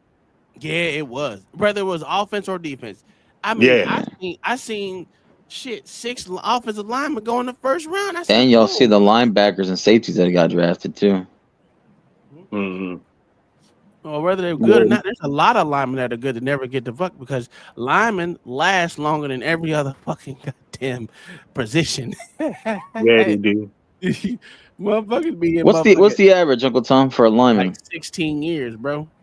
That's a fucking long time. Yeah. It's like it's long, bro. Unless you keep having if you can keep your legs in order, that's why in college you see all the motherfuckers wearing knee braces, right? Because they don't want them fucking knees to be gone. If you can prevent that from happening, your knees and ankles, bro, you can last forever in it. You can literally make the NFL your motherfucking 20-year job if you want. I got another guest in the back. Let me bring him on up. I ain't even see him back. OGDoDirty, let me hear. Rufus Truth was cracking with your Playboy. Here we go. OG, thank you for having me up, brother. I get ready to take a shower. I got some business today. Y'all take care, man. Thank y'all. Good talk, everyone. Have a blessed day. ADS, ignore our counterparts. ADS, ignore the counterparts. That's a whole thing. I'll try to. But, take care, guys. Talk to y'all later. You do the same. Peace. You ain't the president. Get out of here. What's going on, Mike? Get that nigga Rufus. Oh, shit. What's cracking? Yo, man. Hey, I watched the draft, right? Yeah. And I learned one thing about America, man. They're gonna let you know you're not bigger than the program. That's the whole thing. Hey, they don't like Dion and his son. They let them know that if you come in this motherfucking league, you need to be humble and be like very glad that you got this opportunity. Not like you come in and changing shit. Black people think, I don't know, I think sometimes we get beside ourselves and forget where the fuck we at. And America lets us know, nigga, this is where you at. And because I was watching Shedeur sent us highlights, and this is a bad motherfucker, right? You watch highlights, nigga. Everyone's good, nigga. If you watch my highlights, nigga, they're gonna look good. I will look like a motherfucking peak perfection, nigga. But he was projected. He was projected even before I looked at his highlights. The projections were top first round pick, right? Well, look at the lowlights. These are the experts, right? Yeah, experts can be wrong. Motherfucker said, but if you listen to the experts, the key word this is why we can't never get ahead of black. We gonna go ahead and just join the party and stump us out, right? Stump us down. Oh my god! Nah, hey, Ruthless, it ain't that though. But Ruthless, you said it. The key word you said, Ruthless, was projected. Projected. Yeah, but my point is that's not official. That's a projection. No. But what I'm saying is though, right? They took some white boys. That's a guesstimate. He took some white boys at quarterback who were trash. I looked at their highlights. Let me ask you a question, Rufus, before you go on that stupid white boy was trash. That's a whole fact. Before you go on that stupid ass white boy was trash shit. Okay, so was Shedeur, nigga. The nigga was running for. Okay, but you know what? You right. I'm gonna shut up. Go ahead. Go highlight Snowman's comment. Listen. None of the quarterbacks that went before him, other than Cam, right? Cam quit on his team. He wouldn't even go in the game. Cam Ward wouldn't even go in the game. He said, because it is winning. Why would he not go in the game? He said, I'm not going in. When was the game that he quit on his team, The sir? ball game. What? He's talking about the bowl game. Oh, okay. Oh, okay. So he don't get hurt. Yeah, I wouldn't have went in either. That's the point, Uncle Tom. That shows What? that a team player. That that's a red flag. Hold on, Ruthless. Hold on, Ruthless. He still went number 1. Yeah, that's my point. Shedeur ain't had that type of attitude. This Cam got an attitude problem. This nigga told the coach, "I'm not going to go in the motherfucking game." Fuck that. That and you go number 1. So that tells me that tells me they don't like Shedeur. Dude, you got to understand this, right? If you are up in the fucking game and he threw 3 touchdowns in the first half, so why should I play the fucking whole game when my prospect, right, the prospect of me continuing to play in the game that I love, resides on me not getting injured? Well, if you don't know anything, wait. If you don't know anything about bowl games or anything like that, the motherfuckers out there gunning for you, dog. I'm not disputing. You can't dispute that, nigga. No. Listen, regular games, listen, motherfuckers really actually have bounties on niggas. You're missing my overarching point. I'm not. If a motherfucker don't want to play football no more, that's on him. I'm not saying he can't do what he wants in his life. What I'm saying is all the criticism that Shedeur is getting, Cam, I think was a bigger glare, right? That's to me. I'm just saying if I'm judging, right, that right there would be a red flag to me. Like, whoa, this thing quit on the team. He didn't quit on the team. I'm just whatever. Right? I'm just saying. I know he quit on his team in the middle of the game, right? Right? He said, I'm not going back in. That's literally quitting, right? I'm not playing. And I'm not saying he's wrong for it. I'm not trying to put him down for what I'm saying is, but the criticism they have on Shedeur is none of those things, though, right? And this guy still goes over on number 1 pick. And did they win the bowl game? No, they lost. They came back. The team walked them down. They lost, right? How much they lose by?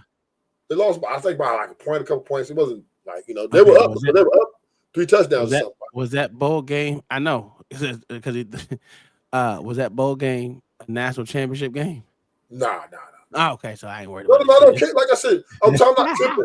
No, Uncle Tom, I'm not tripping on if you're an individual. I don't want fuck that. I'm not playing them. I'm not going in. Go, Tom. It was the Pop-Tarts bowl game, and they lost by 1 point, 42-41. Yeah, it was just the fact that they're. Can I tell you something? Yeah, I was at that game. I was at that game. Me and my son were at that game. Oh shit, that was a pretty good game, probably heard. Yeah, it was all right. But what I'm saying, my point is, I believe what they're doing to Shedeur is political, more political than it is his on the field play. Man. Hey, I got a guest coming to the panel. Give me 1 second, Rufus, and you got it as soon as we come back. OGDoDirty, let me hear. That's the whole fact. There you go. You got it, Rufus. Hey, Ruthless, tell us how the NFL and the draft is racist. I'll sit here and eat my popcorn. I didn't say they're racist. No, they're not racist. I don't think they're racist.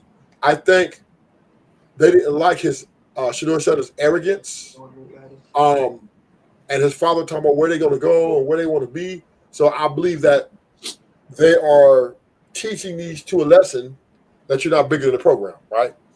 And I just use a few examples of players who were worse, had the worst, like I would say. Okay, where do you think that Shedeur should have went?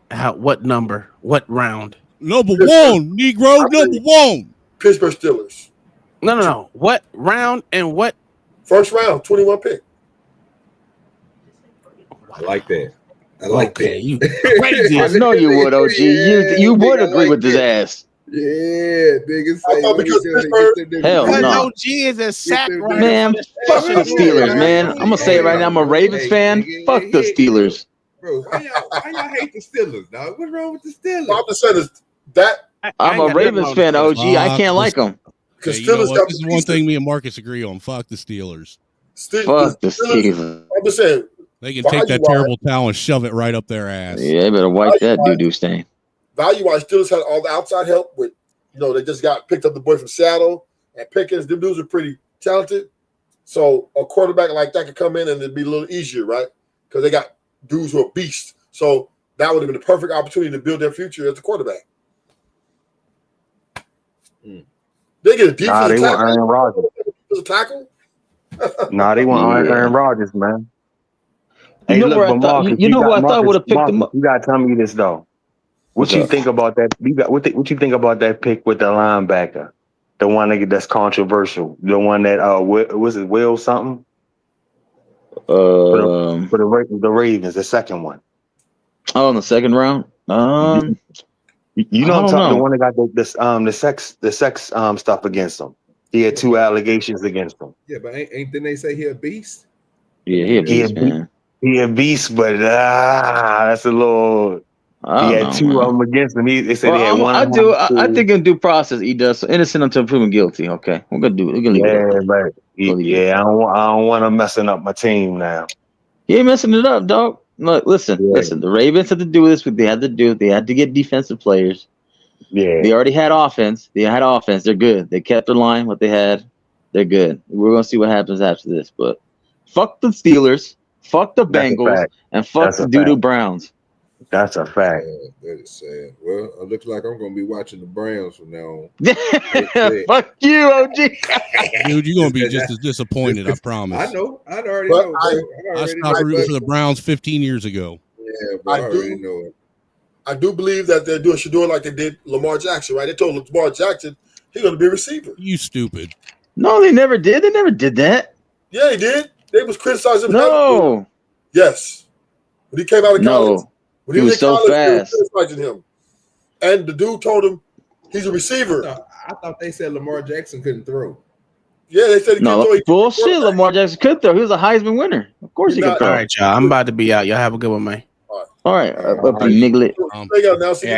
Gotta get ready for this goddamn football game. You know that I still play. Y'all niggas ain't playing. Y'all on the sideline. Try not to break anything. Buy some nachos later. I'm trying about breaking somebody else. Hey, y'all going live today, nigga, or what? Am I gonna be able to see it? It's gonna be at Palm Bay, so I don't think they're doing Brevard Sports. But if they do, my wife will let you know. Yeah, you don't want to. Y'all got concession stands? Y'all got some food snacks, some shit over there? I never. Did you say food stamps? No, food snacks. They do the stands, the food shit, but I don't. Say, boss lady, let me know if they go live on the boss lady. And Do they take EBT? Play a little bit of it live. JP will be there. All right, I'll let her know. All right. Are they going live on Palm Bay today? Yes, yeah. Oh yeah, my wife said they are going live. She said they are going live. Yeah, just on have it BSN. Send it to me, and I. He said send it to him. Yeah, that way we can watch Uncle Tom get rocked live. Yeah, that'd be. Nigga, I don't get rocked live, sir. Man, them niggas, they be cheating. Them niggas, they be getting behind Tom, nigga. They get a Yeah, they touchdown. did they did chop blocks. Uncle Tom, did he still do chop blocks? No, 2 years ago they did because I was cutting the shit out of motherfucker 2 years ago. Yeah, they don't do chop blocking no more. Well, he never did chop block, but cut block, yeah. Yeah, that last game we seen, Tom was out there pushing them niggas around like they were toys and shit. I was like, look at this nigga over here cheating. Messed up. Just cheating, bro. They're doing them young niggas like that. They weren't ready. That's all it was. But yeah, we be watching. All right, y'all. I'm out. Later, Uncle Tom. Yeah, I think they're doing him like they do Lamar Jackson, man. They're doing him bad, man. Man, they never did that to Lamar. Stop lying, Truth. I don't Stop think lying. they're doing him bad. This dude got a fucking. This kid got a fucking shrine built to himself. Dude got a shrine built to himself, for crying out loud. You ain't think he got fucking issues? What's wrong with that? Everything. I have many shrines. We're not talking about you. We expect that shit out of someone like you, Tens man. But what was that boy that the Giants? You're welcome. Who is that boy? What's the guy that they just got rid of? The quarterback for the Giants? You mean the Tommy DeVito, or are you talking about Daniel Jones? Daniel Jones. They drafted him first round. Are you gonna cry about it? I gave him $100 million. They only gave him $100 million because he won a playoff game and he won like the division once or twice, and then he won like 1 or 2 playoff games. Hey, these dudes don't know. Hey, man, I don't know, man. What? I think there's some hating going on. Hating from what, though, man? Hating from what? Arrogancy. They don't like the arrogant, right? You know, the arrogant. You know, the one team I thought they would have picked him up. Well, I thought it was going to be the Seahawks, But then I saw him do the whole Sam Darnold thing. I don't know. This is a question I've been wanting to ask y'all. Y'all a little bit older than me and Marcus, so y'all can probably give me a precise answer. Marcus probably know though, because he, you know what I'm saying, he's a little bit more in tune with the history of NFL. Marshawn Lynch, was he an angel when he came to the draft, or was he a menace? Menace. No, I really want to know, because I'm rock with Marshawn, but I'm thinking about this dude. I know he didn't start acting crazy like that. I wouldn't say he was a full-blown menace, but he had some spunk to him. Mm-hmm. Because I thought it was stories on him, bro. He was man. I thought they was trying to. What round did he go anyway? I don't know. I don't know the answer to that. It's not Ocho too. Yeah, Ocho went like fourth or fifth or something like that. He said no. Ocho went second. Ocho wasn't even a menace, man. He just had a lot of energy. Yeah, Ocho went second. He went from school to school. He was bouncing around. He had a lot of fucking energy. He did. They said they took a chance on him though. He had red flags. They took a chance on him. Well, when the Bengals ever fucking did, isn't it? When it came to Marshawn, the reason why I think he was considered like the second best running back in that draft, because he was playing with Aaron Rodgers at Cal, with the Golden Bears. But he was considered like the second best running back. I can't remember who was like ahead of him. He was number 12 in the first round. Yeah, he went number 12. So we're gonna go back in history, since I got Rufus and E-Dub and now y'all up here. Warren Sapp, they said that boy dropped down to like 7th or some shit, or 14th. He was way down in there because of some type of allegations that he had did something to a young chick. Is that true? Yeah, he had some shit off the field. Yeah. Okay. And they said he was supposed to been up there too on the first or second. You know what I'm saying? But they dropped him way down there when that shit came out. I like to say this message, right, to the black people, right? Just don't take anything personal, white people. Dude, anytime you say don't take anything personal, I'm taking it personal. That's a whole fact. So, black people, just so you know, we're not bigger than the program. Uh-oh. Nobody is bigger than the program. I'm talking to my people, because sometimes we get our arrogance gets us in trouble. What the fuck you mean your people? Well, black people. Oh God. Sometimes we get a little out of line. You know what I mean? I'm not trying to slight you guys. I'm just saying that my people, we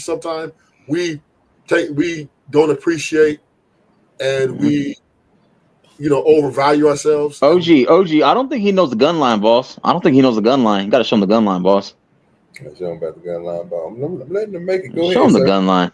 I got to let him make it, dog. I got to let him make it today. Go ahead, bro. Yeah, we're not bigger than the program. And that's just what it is, right? That's what it is. We're not bigger than the program. And then, nobody's bigger than the program. Well, I know that, but I'm just saying we sometimes get a little beside ourselves. Are you talking about like the whole Terrell Owens thing? Like when Terrell Owens was doing that stuff? Terrell Owens, with my boy Colin Kaepernick. What? Right? Taking a knee, all that shit. You're supposed to get out there, put that football. Taking a knee. Football, right? That's what you're supposed to do. Go in there and play football. His politics did get in the way of him throwing the football. Yeah, but Ruthless. When fucking Colin Kaepernick had a chance to go back on a team a few years after that shit, he fucked it up for himself because he made it all about politics with the cameras and shit. I'm not saying he didn't have a good point to make, but that wasn't the place to do it. This is your place of work, place of professionalism. You go out there and you do the job they pay you to do. Simple. You want to put a knee in protest, nigga, say that for, your off time. After the season. Yeah, it's over with. So that's my point. That's the point I'm making. And I'm not all the way saying that Can we get this marked on the calendar that Ruthless said out of his own mouth that Negroes need to stop talking politics and just worry about playing basketball or football out his own mouth? Out his own mouth. You can talk politics. You said shut up and dribble. That's exactly what he said. No, we can talk politics, but there's a time and place for it. Shut up and throw that ball. I get it. It's just a time and place for everything, man. And that's my point. Yeah. I don't want nobody to just shut up and don't have no opinions. No, that's stupid. But when you're a professional and you sign a contract, you honor that contract, and it makes you a rich person too. It makes you an employee too. You turn up the lightweight. So that's all I'm saying. Right? I'm not trying to judge nobody or you this or that. Just we're not bigger than the program. And if we think we're bigger than the program, we're gonna be humble. Crazy how I actually agree with Ruthless. It's like the second point he's made in the last week that I agree with. Roof has been coming up here so baby. So all work. That's crazy work. You know what's going on. You know what I'm saying? This is what happens when you help out. This is what happens when we help out and come together. The blacks, the whites, and everybody else. I have a hard time believing that that's Ruthless. Hey, Marcus is crazy. The whites. He sound like the whites. You got Jesse Lee Peterson, and don't forget about the lesbians. Everybody's. He sound like Forrest Gump.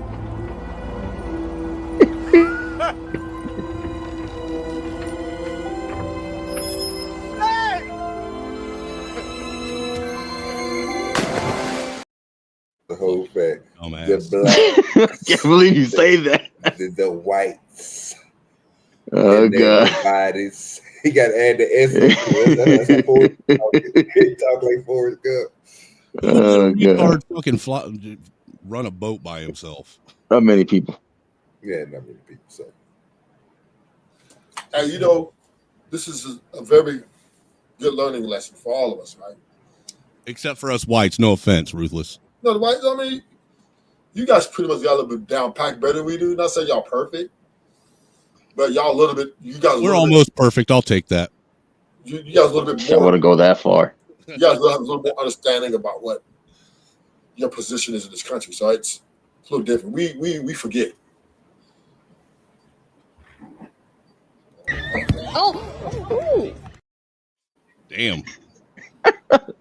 That fucking kid scorpioned all the way down the side. Kid looks stupid. Yeah. Yeah, that nigga say, tell him again, Rufus ain't here. You got to pull a Dr. Umar. See, Rufus need to start hitting y'all with that Dr. Umar. Yeah, Grand Rising. We must stay focused. Grand Rising. You got to throw it about 3 times. You know what I'm saying? You got to do that, man. They ain't here. Get away from me, Snow Puppy. Get away from me, Snow Puppy. Get away from me, Snow Puppy. Boof, Snow Puppy's gone. Shedeur Sharp is learning as well, right? Oh, that's a whole fact. Hold on, Ruthless. You are not going to slander no snow bunnies on this panel right now. No. What we doing is that we already got to go into that. That was a part of it too. We got to talk about Club Shay. Get him, Rufus. Tell him, go and tell him the truth. Shedeur Sharp hasn't learned that he's not bigger in the program. You go out here thinking y'all is money, all this stuff, and then you just let your guard. You know, you thinking that you're untouchable, you get touched. So, yeah, you'll be humbled, right? Might cost you $25 million, but hey, it's better than going to jail. You're playing a dangerous game when you play for your pussy, anyhow. Well, I mean, it don't work out for you all the time, don't it, Snowman? He talks a lot of shit, though. I said it don't work out all the time, huh, Snowman? Not all the time, man. Not the way you want it to. Well, the thing about Shedeur Sharp, he talk a lot of shit on brothers, right? That's the point of him, like about their sex lives and how they get women. I heard him say a lot of criticism, but today he has to understand that he's not bigger than us, right? You're just like us, right? You're touchable, brother. Yes, you can sir. be touched, and then touch it. He got touched all right. Yeah. So this is another humbling experience. You know, thinking you're, just can be, talk about people, particularly young people, and then turn around and you see you're making mistakes too, just like us. No one's perfect, baby. And yours is just made public. That's all. So, this is humbling. This world will humble you, man. Do it have to be to your detriment? Yeah. You say yeah? I said, yeah. I mean, no, he's gonna be all right. No, he's gonna be all right though. Because the thing about it is she fucked up. What she fucked up at is she's seen him on multiple occasions and they got a record of all this shit. So, and then you can tell that the tape is manipulated. You know what I'm saying? You can tell. And it's obvious that she's on a witch hunt. But still, it's just the lesson right behind this. And he's still gonna come out a few dollars, right? He's still gonna, because remember, Kobe was found not guilty, but he still had to put out that $10 million. So he's gonna probably have to still pay some millions just to make it go away. Mm-hmm. So I mean, just algorithms. Yeah. So he won't get criminally charged, which is a blessing, right? Because she fucked up, which is because she want the money, she want to go to jail. But let this be a lesson. That's all I can say. Let this be a lesson that hey, you think you God Almighty, you think you bigger than the program? Okay. Little girl came and took you. Woo. Man. And she did it smart. She all she did was feed on his arrogance and his cockiness. That's all she did. Play that against him, and now she's going to take him to the bank. The bag is coming. Oh yeah. That's once you get that civil, yeah, it's a preponderance of evidence. So yeah, he's going to between 15 and 25. What? Oh yeah, big bags. You know what I'm talking about? But see, Yeah, I think he's still gonna go through with it, but I think it's just gonna be that again. The social media presence, bro, is a beast, bro. When you got people saying one thing and then you got to come and refute everything that they saying, and some people don't get to hear the refute. They just hear what the hell was said and they run with that. So you know what I mean. And now you got to take it to the court. So it's gonna be way different, you know. Hey fellas, I gotta hop off here, man. The wife just got home. I gotta cut the boy's hair before he goes to this party. All right, bro. Go ahead, sir. Go do your thing. Take it easy, fellas. All right, Caucasian. Stay white. You know it. He came. He thought he had me. See, they be trying to come get me, OGDoDirty, but I'll be prepared. Yeah. Yeah. Angry Showman came literally for me. That's old fat, but you did it to yourself, because you did it to yourself right now. So I'm just letting you know for you guys trying to want that smoke. I'm not ducking no smoke. Right? Yes, you are. You caved in, sir. You caved into the white man. Yeah, I done ran everybody off. Shit. He'll be back. I should have been a little more controversial. Yeah, you should have. Came up here with the bullshit. This is the OG. See, Ruthless has a heart. He got a heart now. Man, he come over bullshit. Hey, OGDoDirty. If I'd have said something like, if I'd have said, man, America's racist. Oh yeah, I'd have got this thing would have been packed right now. That's a whole fact. You would have been full of that. That would have been some straight bullshit right now. Oh man, they gotta come. If they're gonna come, they're gonna come, bro. It don't matter what we're saying. If they I'm just saying. Yeah, you don't gotta say nothing to make a nigga want to join the conversation. If that's the case, then nigga, they just looking for shit just to talk about you with. Well, they've been on me because I've been on Wrestler's Channel. Oh shit! What's going on over on Wrestler's Channel? Yeah, so I have a few people who won't take me down, right? Oh shit! So yeah, they're waiting for me to. I've been winning a lot of debates, right? Are they women? Is it women that try to take you down from there? Oh yeah, women. Oh, definitely women want me. They still want me from 2 years ago, but yeah, the women want me bad. The Usher just went off on me on the oh, she was trying to get me so bad, right? But I was just too crafty because she didn't understand. I like Kraft cheese and macaroni. Oh wow,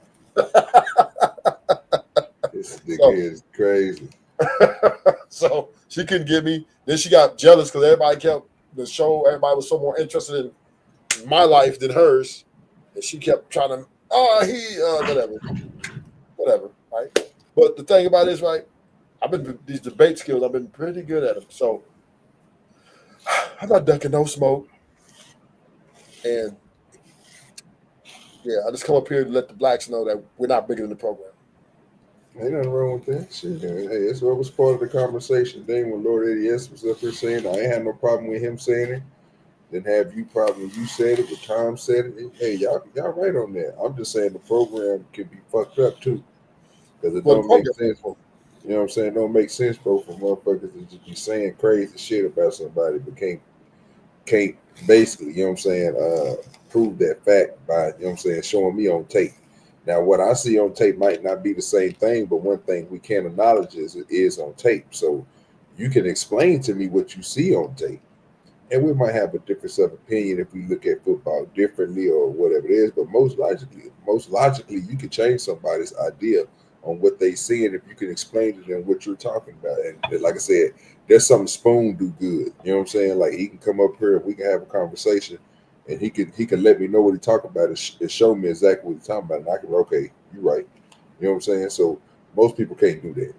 They just look at what other people say, and they just go by what other people say without even thinking about what, you know what I'm saying? I can't do that. I got to really see that shit for myself, because I don't see that nigga not doing what everybody's saying he be doing. I see the accuracy. I see all the goddamn acknowledgments that nigga got. That's perfect. And when he got them awards and everything, and like I said, like Lord yesterday, it was for attendance. That shit was hilarious. But yeah, that nigga got a good arm, bro, and he got some good footwork. It might be a little. That dude is. I mean, pretty come good. on. And you know this crazy OGDoDirty? What's that? You know who was one of the quarterbacks that wasn't even shit in college, but he came from our team though. He wasn't even the starter. I bet you can never talk about. He was a nothing. He was not a nothing. He was nobody's radar. It's a quarterback. If I'm correct, I looked it up. I can't think of this nigga name. He was drafted. He had a Heisman Trophy and everything. And you know he didn't get drafted first, second, third, fourth, or fifth. I'm just He got drafted in the 7th round, bro. Tom Brady, a nigga who had a Heisman Trophy, won the Heisman. Nigga got drafted at the 7th round, fam. Listen, Tom Brady wasn't Might even be the best. wrong, but look it up. Tom Brady wasn't even the best quarterback on our team. Quarterback. Brian Greasy. I gotta find out what year that was. Brian Greasy from Michigan, right, was the best quarterback. Tom Brady got drafted way late in the round by the Patriots, right? And he's the GOAT. They consider him the GOAT. So, first round don't mean anything. Where you pick that doesn't really matter. Right? It's all about that $25 million signing bonus you're going to get. I think that's pretty much what people want. That's the thing about the 4th round. You get big signing bonuses.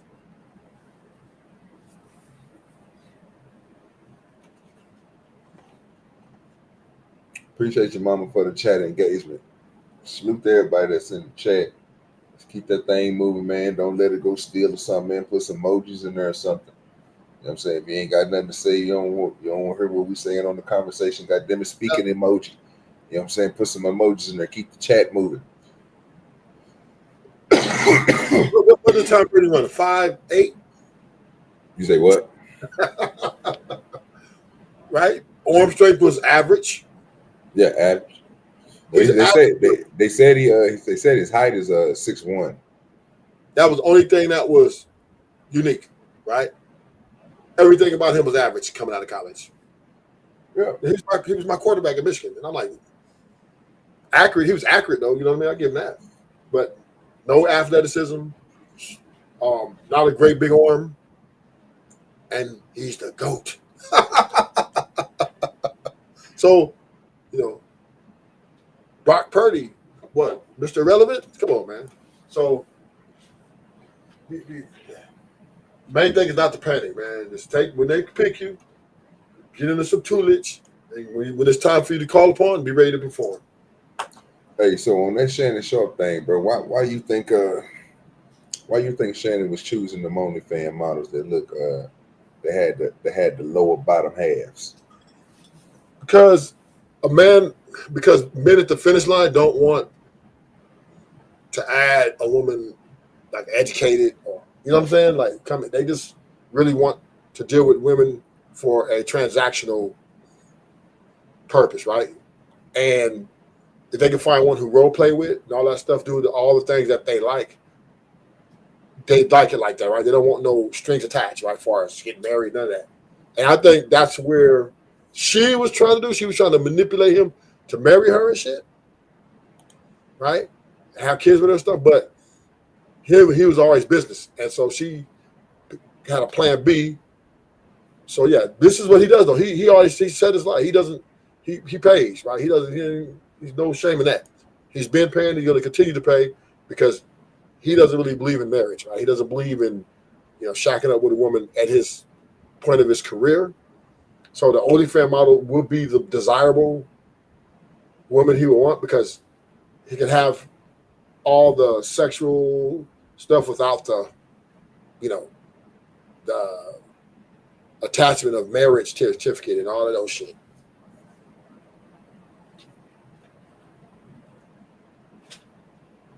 But these are what rich men do. Oh, he ain't the only one.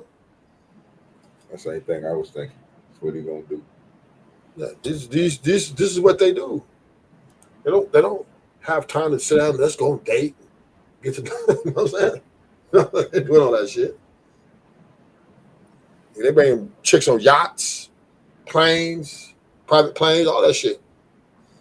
Yeah, they fly out game. Like I was telling the other day, that fly out game ridiculous when you got millions and millions of dollars, but they ain't hurt the pocket, especially if you feel that as a commodity. Nigga, what is a $3,000 round trip? You know what I'm saying?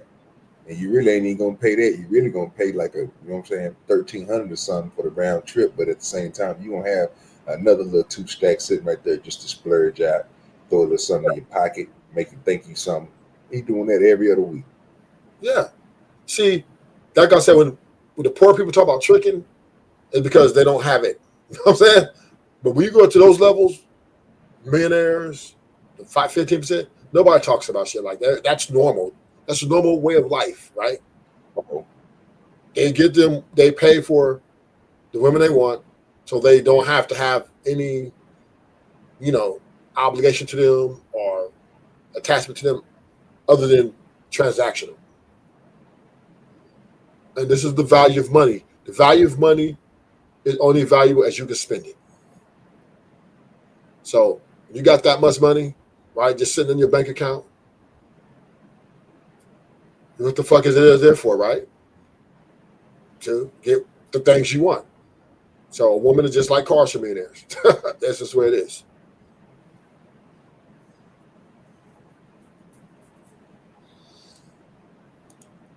That's a whole fact. He black. Yeah, man. So yeah, when Shannon made a mistake, is how she get a videotape on him? Oh, that was, I don't know. That was something, you know what I mean? That's something. I think he was on some freak shit. He already knew what she was about. He knew she did OnlyFans, so that, he know camera. So anytime somebody do OnlyFans, you know they're gonna set a camera up for you. It is what it is, bro. You know what I'm saying? Like that. What type of people like? Okay, I do OnlyFans, but when I'm with you, we don't use no camera. Man, he should negotiate no cameras. Or at least you could have put cameras in his house, in the room. You know he got that too. You know he got that. Much stuff is he talking about he be spending and the stuff he be wearing and all that, bro. You know that he definitely got cameras in that big ass house. Better. Because she's trying to take him, he gonna need it. He like Gilbert Arenas, nigga. He got a whole goddamn he took a whole part of his house, nigga, and made a little podcast room and everything where he do the nightcap and all that shit at. If you ain't never noticed, if he on ESPN, if he's not there in studio, he got the same background he got on Nightcap and his other shows. Only ones that change is Club SHAY because he has a venue that if he going to certain people, he switches to. But if he doing his regular show with Ocho and them, yeah, bro, that background is in his basement type shit. Same thing Gilbert did. Gilbert Arenas turned his whole basement into a whole podcast station. Like he got where they edit and everything at. He got one for his gaming room, one for his arena, Gilbert Arenas podcast, and then he got one upstairs where he do his no chill gear leg. Oh, okay. And all of it is, you know what I'm saying? Like that shit is, and they all do this shit inside their house, bro. They make that shit play enough to, you know what I'm saying, have people come over and stuff like that, but everything is done in house. It's a whole production. And Shannon do the same goddamn thing. And even if you ever go around, if you ever go around YouTube's and see that little Shannon display with the little man with the part in his head with the glasses on, or you see a V on there, nigga, that's Shannon Sharp shit. So you can watch Bubba Dub, you go watch who's a young chick. It's a young girl on her, little light skinned chick. She be doing little videos shit. All of them is under Club SHAY. All of them getting paid from that. All that shit's why they shit get marketed like they do on there. No wonder the niggas be having like 200,000, 300,000 views. Nigga, shit, you got a whole team behind you pushing your shit to all type of markets. Like it's a bigger game than what people think it is. Yeah. But that's the only thing I don't like about America, right? That's what I don't like about America. They let these women do all this conniving shit and then don't make them pay for it, right? Like, this is not the first time this happened. It ain't gonna be the last time, right? And be honest with you, I don't blame them. If I could do something with no consequences behind it, I will continue to do it too and get that much money. So this country, man, is so backwards when these women. These women are savage. Now I have to, once again, right? I have to have this conversation with the black community, man. We just so confused, right? He gonna talk. The homies are talking about, oh, this is what happened when you pay for this. You pay them. You leave with your money. You should have got married. Nigga, they did not understand married wives are divorcing their husband and taking their money too. They just doing a long play instead of the short play, right? So this dude, I don't understand my people at times, right? How we make such harsh criticism when one is down on his luck, you know? Now, well, how he gonna pay? He should have been dated with attentions, right? Hold on real quick, bro. This is cutting. Hold on, let me get this. Man, fuck all you hoes, all you hoes, all you hoes, all you hoes, all you hoes, all you hoes. Man, fuck all you hoes, all you hoes, all you hoes, all you hoes, all you hoes. I appreciate you, man, coming through with the cash out, man. Y'all support the show, support the stream. We've been on for 3-something hours, man. I got people looking out for me. They say, doing your thing. Appreciate you. Y'all having a great conversation. You know what I'm saying? But appreciate you for doing what you do. You know what I'm talking about? 'Cause I ain't, you know what I'm saying? I put it on there, but I don't ask. I just say thank you to those who do it. You know what I'm saying? You real ones for coming through. You know what I'm saying? All they need Rufus and Marcus up here chopping it up. You know what I'm saying? If you want to join the conversation, hit the link. You can come on up. But yeah, man, I salute to those, man, who always come through and support me. You know what I'm saying? So, hey, y'all doing a good thing. Keep on doing your thing. Chat engagement is up. Appreciate you. Let's keep it going. Yeah, but that Shannon stuff goes on a whole different level. It's good with you, Samuel. Some people, bro, they look at him like they say, he was like something about what they say, he like to date his wage. You know what I'm saying? And they was like, what you mean date your wage? And he was like, yeah, I date my wage. But he's talking about what people value in, they say fertility, but I don't think it's that. I think he's talking about in the world of what they perceive as cute and fine, right? So who is the most beautiful women who they say in the world? Or is it the 30-year-olds, or is the between the 20 and the 27s? 20s and 27s. If I'm thinking like the modeling worlds, these is where you're gonna find the most beautiful people in the world. That's what they would say, right? And if I'm correct, you know, it'd be somebody who has a showing of face in these different arenas of you know what I'm saying, a launch, upper launch, people who with the rich folks, you know what I'm talking about, with the big deep pockets, you know what I'm saying. Now, if he's messing with these type of women, and this woman is on OnlyFans, could she be making some little type of worth of money where he can see her as a quality chick and not just a throwaway? It's possible.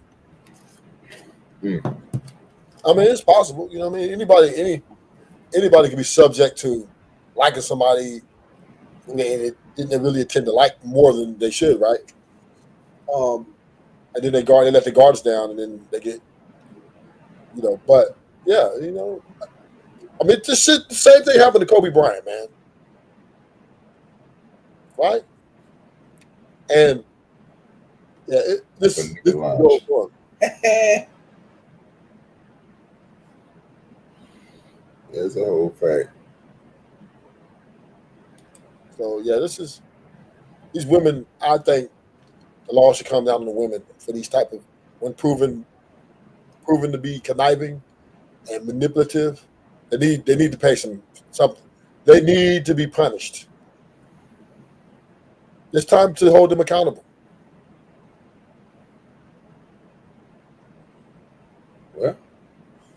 So you think Shannon Sharp need to be recommended? He need them 5,000 lashes from what So not Shannon coming Sharp. and messing with a snow puppy? No. Well, I don't think that's. I mean, a lot of black guys. I see a lot of black guys with white girls every day, right? Black dudes. That's the most race they date outside their race is whites, right? Majority blacks. So that's been going on for years and years and years, right? Even back to OJ, right? So that's not going to change, and I don't think he should be reprimanded for. He likes what he sees. I think he's gonna. I think he did what he was supposed to do. You know what I mean? He's supposed to. You know, he saw something his eyes like. He was willing to pay for it. She wouldn't accept the transaction. You know, maybe he liked a little bit more than usual because she probably fit the criteria of her mindset. So yeah, no, but no, he should be all right though. We should support him. Blacks should come out and support him. I get what you're saying. I'm just thinking to myself, she probably seen him in the little old pictures that we've been seeing online and other things, and he just, he got hooked on the life of followers, and we got to think about it. He got millions of people that watches him, right? So somebody who can say, well, they can probably play into the mind of, you know what I'm saying, what she did to him, that was all game, and he got ran on. You know what I'm saying? Like he lost to the streets, you know what I'm saying? Yeah. And because first of all, everything was recorded on her end. You barely hopped into the record game to the last second. You weren't even on top of it. She didn't already been through this. So this is what we had heard, that she already been through this with other celebrity men. You see what I'm saying? So this ain't nothing but a tool this ain't nothing but a tool to get more bread out of people. She already know the game. And when you hear somebody that already went through this situation before, then that means, it just means you got finessed. And, if everything go right, the finesse is going to be nice. Because like Rufus said, she's going to get the bag. She'll get the bag. But this is why I've always been a little leery of white girls. I think they're beautiful. I think they're beautiful. But I think they're too smart, right? They know the system. They are the system. And that's why I've always avoided them. You think that's most white girls? Yeah. Oh, yes. Yes. That's the whole fact, Sam. We had plenty of red flags that would have stirred Shannon Sharp away from this chick. But and I'm not saying it didn't happen because she was throwing that thing on, doing some things he ain't never had. He was lost in his sauce. He was lost in his own sauce. Look, I know y'all have dealt or seen your partner. You be like, man, y'all be going out all the time doing certain things. And then you see him like, okay, he done came up in the world. I see his game, they got a little tight, he on it. And then they get lost in the sauce. And you be like, bro, when you lost in that sauce, bro, that mean, nigga, she breaking you in half. Then the part, she gonna break your heart. She gonna crush you like a can. Wait. What are you talking about, What are you talking about, red flags? What are you talking about? She's an OnlyFans model. What do you mean, red flag? Like, what are you talking about? Red flags only apply when you're trying to get married. What? Right? That does not apply when you're out transactioning, right? What? Yeah. Now, the red flags only applies if you're trying to. Wait a minute, Rufus. You gotta stop that. You gotta stop that, brother. You can't be saying that because nigga, red flags do apply, sir. Yeah. So you mean to tell me right now? Let's just think about what you just got to say. There's no red flags in what you do to nurture these streets. This is the deal, right? Let's clarify some things, right? Mm-hmm. When you're rich and you have a lot of money and you're famous, you have to protect yourself by any means, right? Gotcha. That's number one. Everybody's a red fucking flag if you want to come to that. Anybody, right? Including your family members. So yeah, I understand that part of it. But when you've been doing something, I'm sure you've been doing this for a long time, right? I'm sure she's not the first one that he's done this with. So this is a normal formality with him, right? But that was what he's been doing this for probably 20-something years, right?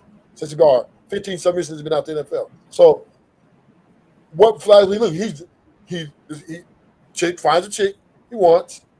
I'm Shannon Sharp. Look, I got this for you.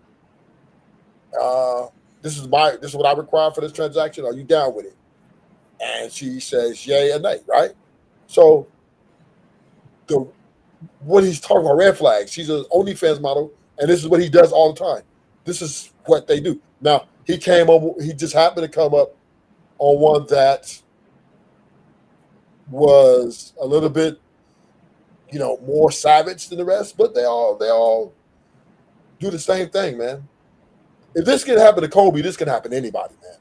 Yeah, but that's the whole point. Look, even Samuel said, "What?" Look, red flags. He's clowning red flags or red flags. Look, check this out. You got to think about it, Rufus. You're saying, bro, that you can't see certain things when I know you do.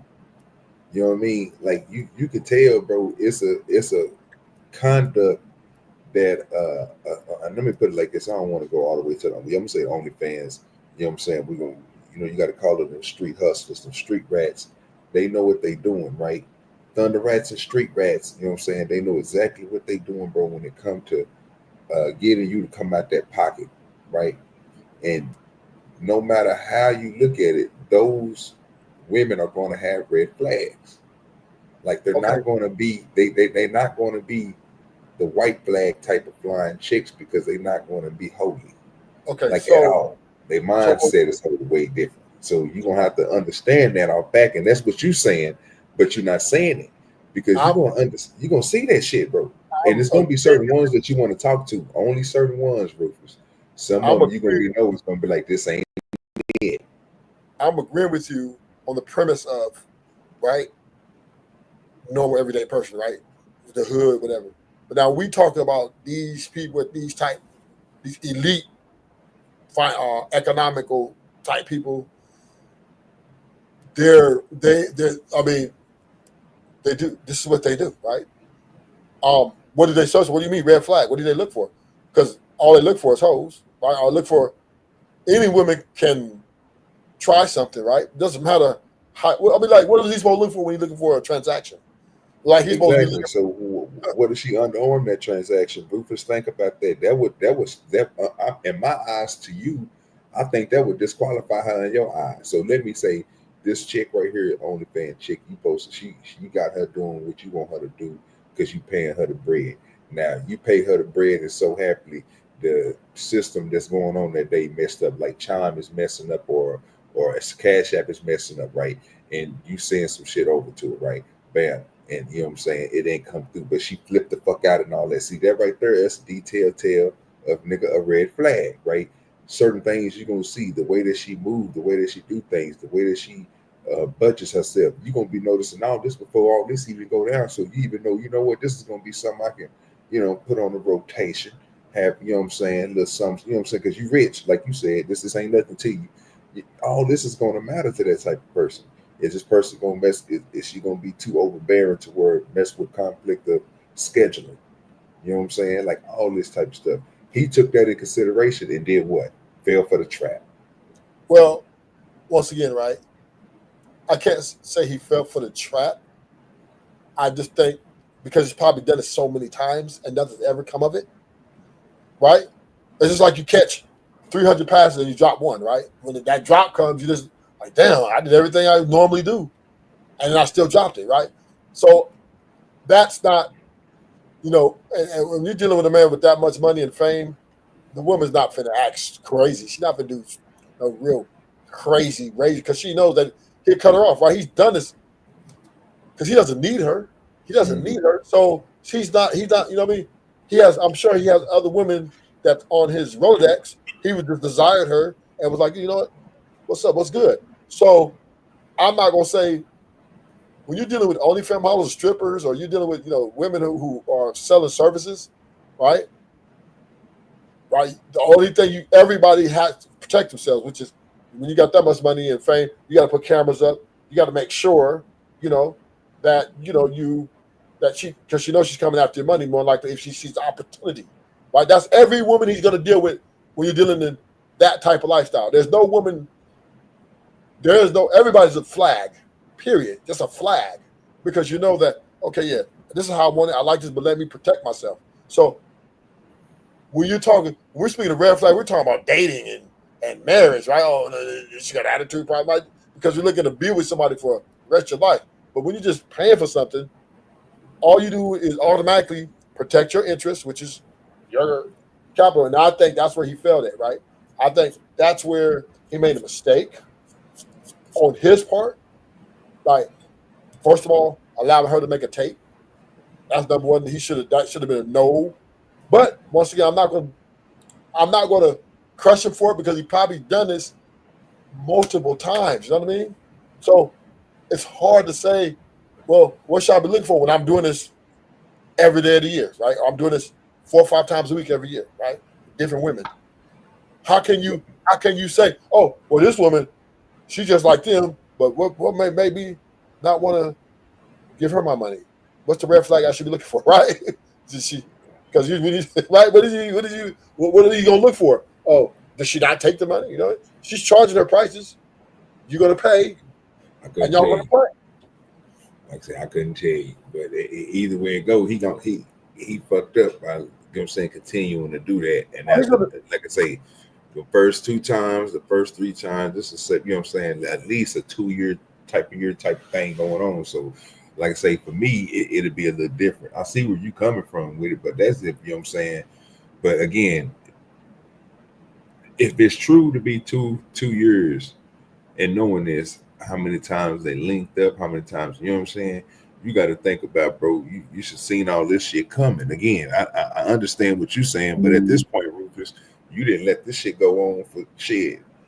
At least, nigga, 12 months in a row.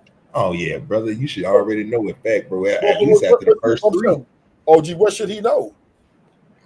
Guess she on some foul shit. What do you mean? That type of motherfucker. She playing a role game with you. Player gotta be better. You gotta open your eyes, man. OG, you can't be out here getting lusted. OG, disgusted. OG, go ahead. He's meet her, right?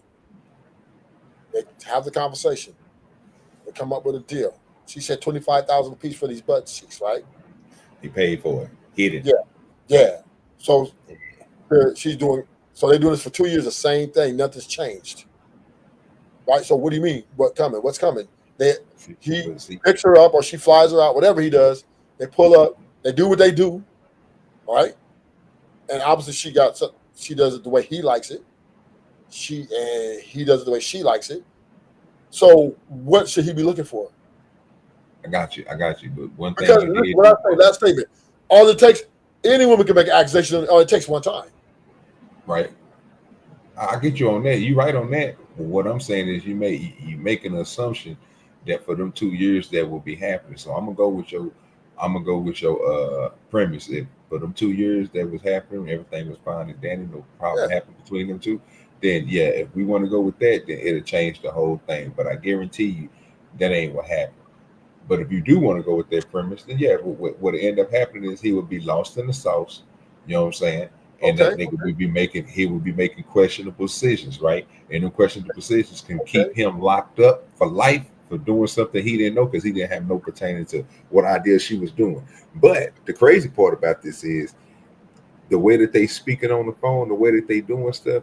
This is something, bro, that you eventually you have in the company. They talking about BDMSD and all that stuff. So you talk about putting stuff together in certain type of they doing all type of crazy shit. You don't know if they linking up to go to certain little things. No, you don't know nothing. You just only hearing what they giving you, right? This chick is basically putting out information about Shannon, bro, that puts Shannon in a certain light and trying to make it seem like she was just a follower of whatever he was. But it don't work like that, bro. It's the whole way around. Because you got to be a part of it too. Some of that stuff you initiated, we can tell by the way that you're saying the big back baby and all the rest of this stuff. So, and again, you are able to focus your mind and don't have no problem with selling your box or doing anything on the camera for money. And this man is paying you for the same thing. So I'm saying this, I can see a little bit of red flags. Not that for just to have just a knockoff. That's what I said. I don't think you will sit here and agree with a person you're going to continue to knock off having these type of problems. Like, man, I shouldn't be telling you on the phone, man, chill out. What we doing here? This is how Shannon talking. Like, hey, I'm going to choke you out. You need to stop talking like that. You being it, that ain't right. Don't talk like that, Gabby. What we doing here, Shannon? Right? Red flag, brother. She can't even have a conversation. If I'm paying you $25,000, just Rufus, answer this for me. If you're paying a chick $25,000 a cheek, What is it? Can she say, my nigga? Just be honest with me. What is it? Can she say if you paying $25,000? She said whatever it is I need. You said maybe exactly. It's called role playing, right? I'm signing up for her to play a role. She's already playing a role off the top, and then she's role playing how I like to. She's saying those things because part of our, it's like actors and actresses, right? It's what we do. So I might say something. She's like, no, don't do it like that. This is part of the fantasy, the acting, right? That's so, and she just used that like it was a reality, but really it was just part of the acting. That's why he did it, right? Of course, if they weren't acting, if they didn't have agreement to act like that, I'm sure he would have got up out of there quick. Like, what are you talking about? Don't talk like that. Oh, you out of here, right? I spend my money. We had agreement. No, but she obviously, what she did was the agreement they agreed upon. But anyway, you know what? I'm gonna tell you this, right? What happened to him could happen to anybody, right? But I'm gonna say this. But this, who I have, and this is where I'm going to give you all this argument in a matter of red flags, right? But we do also understand that, and I'm going to use this as an example to show, and I'm going to tie it back in. Married men, right? Who accumulate great, very well-to-do, right? And when they get taken, so he do all this courting, looking for red flags, right? Uh-huh. My point to that is that's irrelevant because the way a person is when you meet them in year 3 or 2 could change on you in year 8 or 9, right? So there's no guarantees that you're courting or you spotted red flags, or I would say you're weighing out the best probable relationship that could work, right? Doesn't mean that person's going to be that same person years down the line. So, for example, in Shannon Sharp situation, maybe your girl was feeling it. Maybe she was she liked that shit. She was getting paid. Maybe somebody got in her head, right? Her mom, maybe one of her friends, girl, you might as well, year down the line, oh, you might as well take advantage of this. Oh, yes, she probably paid the tape like, this is sexy. And she's like, you can make money, right? So she could have been manipulated from an outside source and then switched up on Shannon. So red flags don't mean shit, right? Because you can meet a person and they do everything they're supposed to do in your transaction, and somebody can manipulate them and they can switch up on you. So my point to bring it all in is, unless you're just gonna live alone and die alone, right? It's a gamble who you're dealing with. Anybody can try to do some scandalous shit on you. Whether you're married and been a woman 10, 15, 20 years, or you've been doing a transaction for 2 or 3 years. Mama said, how about in your 51 when you think you're the same people? I'm just saying. She made a good point. I'm just saying. Yeah, that's rare though, right? That's rare. Right? We see older women divorcing their husband at 50-something years old today. How about I need my life? What, Michelle Obama, right? Huh? Oh Lord, here this nigga go. Here this nigga go, boy. Hey, so I asked somebody, I'm just gonna ask you, because I know Marcus ain't did it. He like me, nigga. We don't care nothing about that shit. Have you went and checked out her podcast, Marcus, sir? Have you have you glazed your eyes on it one time? Have you seen what was going on over that way? And where? Over there at Michelle Obama's podcast. Oh man, she talking her shit. Oh, she full of shit. She full of shit. I ain't never been over that. Hey, she talking her shit. I don't need this nigga no more. I was just along for the ride. Now it's about me, nigga. I lied to you. I deceived you. I still think Michelle is actually Mike. Oh my God, y'all need to stop, bro. But you see how she switched up? She's not the same person that Obama married in college. Oh Lord, here we go. We ain't even about to go into politics. I know, because it was Mike. I was just asking, did you go over there and watch? You know I watched it. Yeah, she feeling herself. What Beyonce said? Wait till that nigga Tom bring it up, because I know he gonna have a stream about it one day, nigga. Y'all can have y'all fun with it, but no, I don't even know. I know what Tom's gonna say. He's gonna say it be your own people. It be your own people. I ain't even trying to mess with it. No. Hey, mix with that. What Beyonce said? I'm feeling myself. Yeah, I can't do it. I can't do it. I just want to know who's been over there watching because I don't watch none of that stuff. So, but I heard about it. And I say, okay, well, I wonder if somebody was watching it. I got my answer, so I'm good with that. Michelle talking her shit, right? Where the nigga Marcus go? He dropped off. Oh, that nigga said. Yeah, so like I said, right, these dudes paying for the sex or whatever, these transactions. The only thing I can say with Shannon is, I give you, he should have been more aware of the information that he let her have a hold of. You know what I mean? Yes, sir. I don't think he should have been allowing tapes that's out of his possession to get in her possession, right? That, to me, was a mistake he made. Got a little too comfortable, you know? Well, when you got that much money and like you said, when everything is going fine with you, when you're doing this for certain people, and just say if she's your one chick that you're gonna mess with this month, and then just say you mess with her in January, and then got Marcus back. Hold on, you mess with her in January, then you mess with her again down in April and May, then you mess with her again in October. You know what I'm saying? But in between there, you doing things, you know what I'm saying, hollering at other people with. Now, yeah, that's understandable. But again, to your point, which I agree with, you know what I'm saying, she can't, he opened himself up to putting too much information out there. Now, nigga, you just stuck in the rut. Can't really do nothing about it, brother. You out of there. Well, he got something. No. He's not all the way washed, right? The thing about him, he's a decorated member. You got to remember, Shannon Sharpe is a decorated member of the community. What? Don't get that twisted. Yeah. Fall, football, pro, right? Give Broncos, college, right? He's OJ times 10, right? So, he's on ESPN, talking his shit. They love him, right? So they're not going to crush him, right? He's not going to be crushed like, why not even ESPN just suspended him? They didn't even fire him, right? He's a made man. All is going to happen. You'll let things die down for a little bit. This is going to go under the table. There's some other things that's coming up. The Carmelo Anthony thing is going to take his precedence. Then they're going to have other thing that takes the center stage. They're going to let this die in it. They're going to probably go settle it probably, or, whatever. Unless she makes a mistake now. Now, this is going to drop for a little bit because he got money. So if she makes a mistake like Kobe accuser did, right? Say something and somebody expose her. But other than that, they're going to let this go away. Then they're going to settle out a decent amount. And Shannon Sharpe's going to be right back where he's at, right? He's not. See, people, one thing about Shannon, I will say this for him, right? I don't agree with a lot of things there, but he's an upstanding citizen. Keep on saying that, bro. That nigga,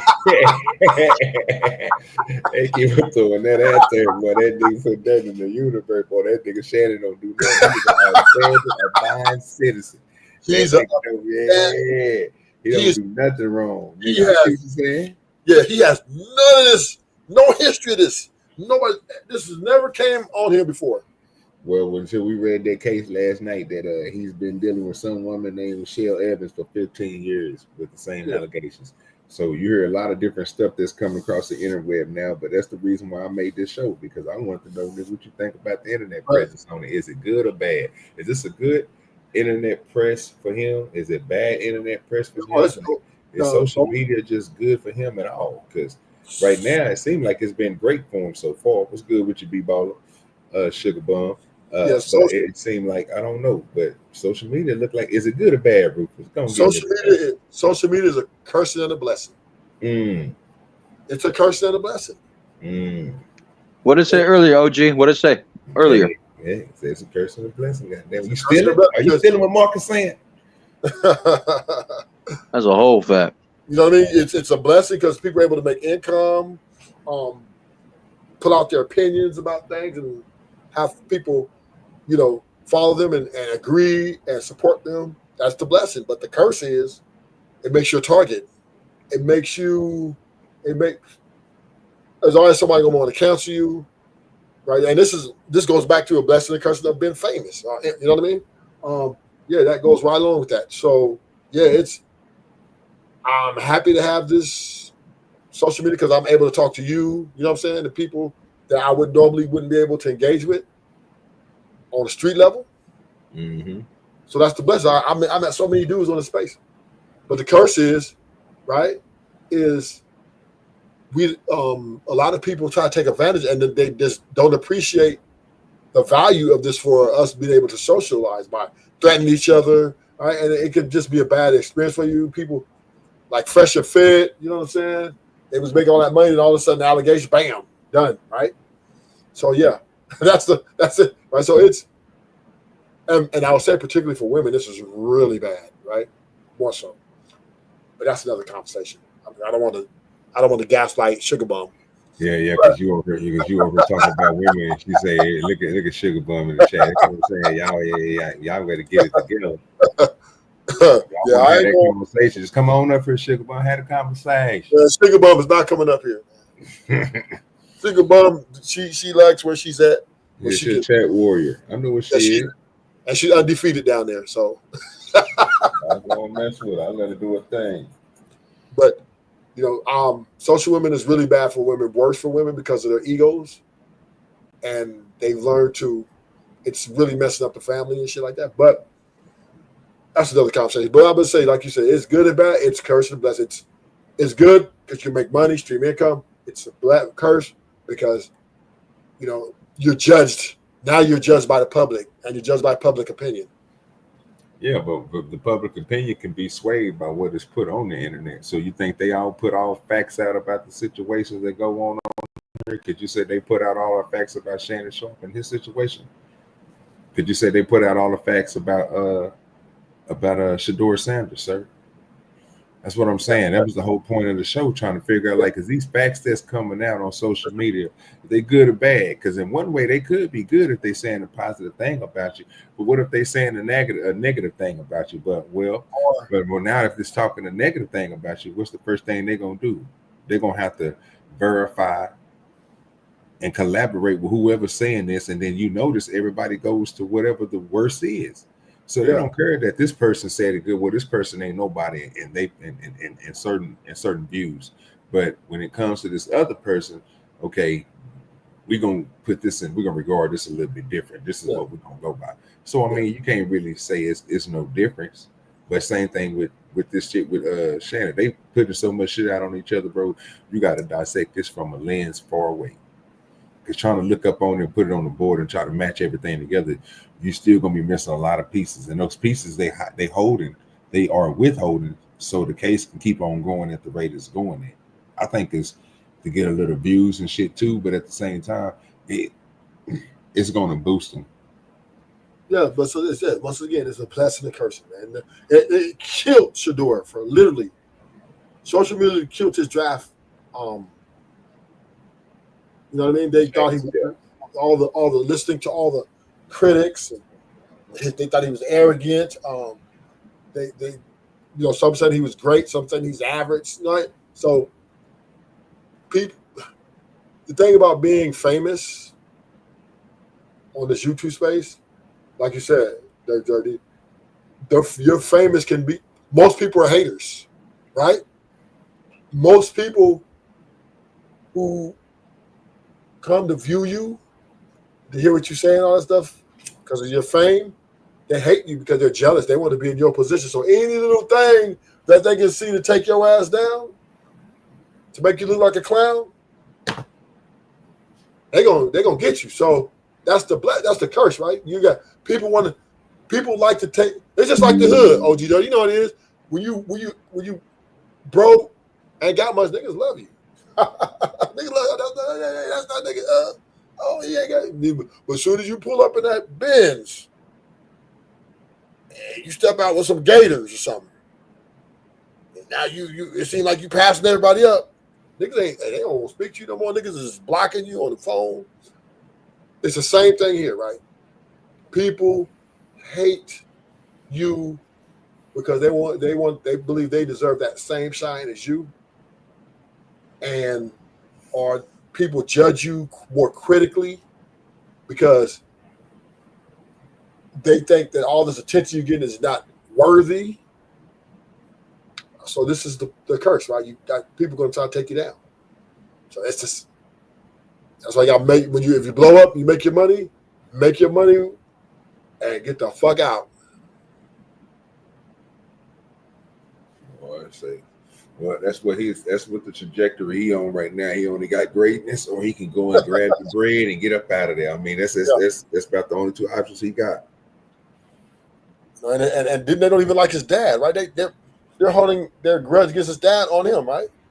See, Deion said that's what a lot of people saying too. I mean, I kind of agree with him, bro, but I still think that's fucked up to even do. Like, you shouldn't hold with another man. And like I said, I don't know what egregious shit that Deion done to y'all motherfuckers to make y'all want to take it out on his son. That's crazy as shit.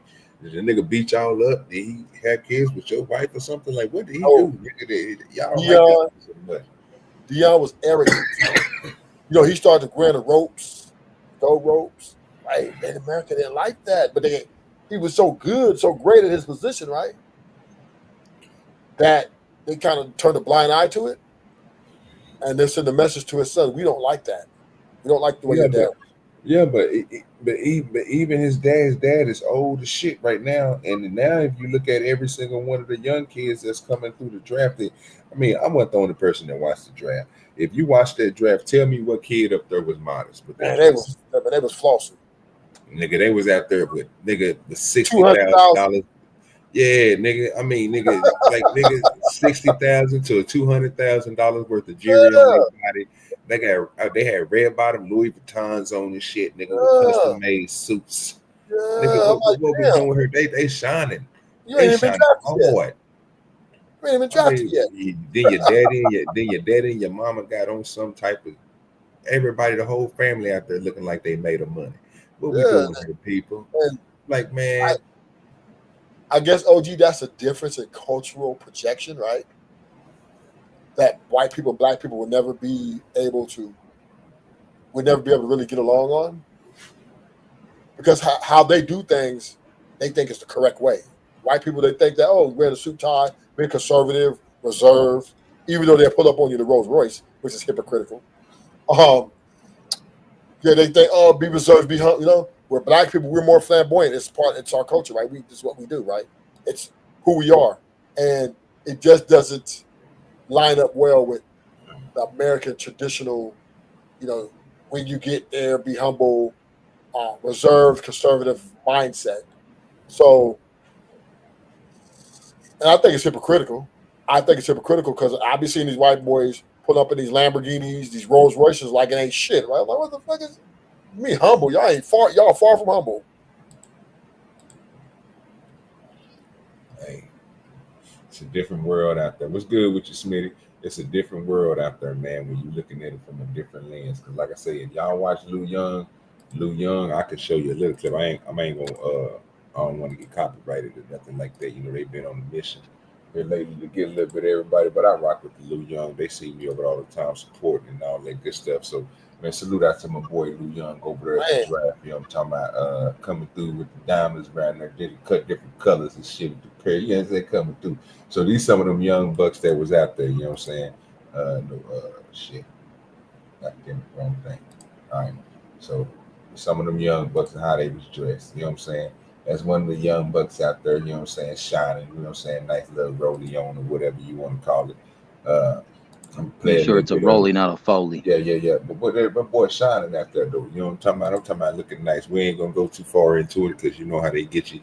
That's mommy and daddy back there in the back, iced up. You know what I'm talking about? Brains everywhere and shit. You know what it is.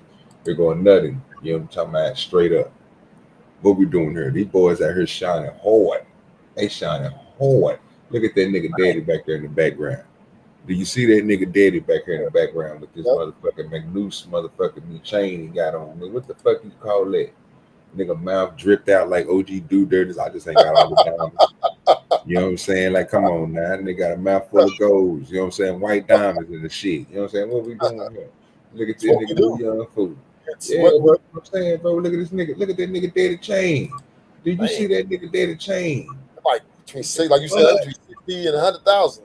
You know what I'm saying? Easily. Here, he got a whole character sitting on his chest. This nigga, look at this. Look at this. What's that, Versace? I don't even know what it is, but look at that nigga daddy chain back there. But then they got a whole character sitting on his chain. Nigga, and he wear money green. I said. So you got people like this, you know what I'm saying? Look at this, look at this. Look at that around his neck. Look at that around his neck. Look at that around his neck. Look at his wrist.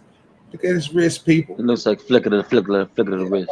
Mom and daddy back there. Mom and daddy back there. This Hawaiian. OGDoDirty, you know they're getting paid in college too. You know that, right? Yeah. Check them out though. I'm just saying, everybody flashing. Then the boy got on some shit ain't nobody got on. What? Look at that light skinned family. So happy, Ruthless. They're happy, Ruthless. 10 seconds, man, trying to make sure I go over these. I don't want to do.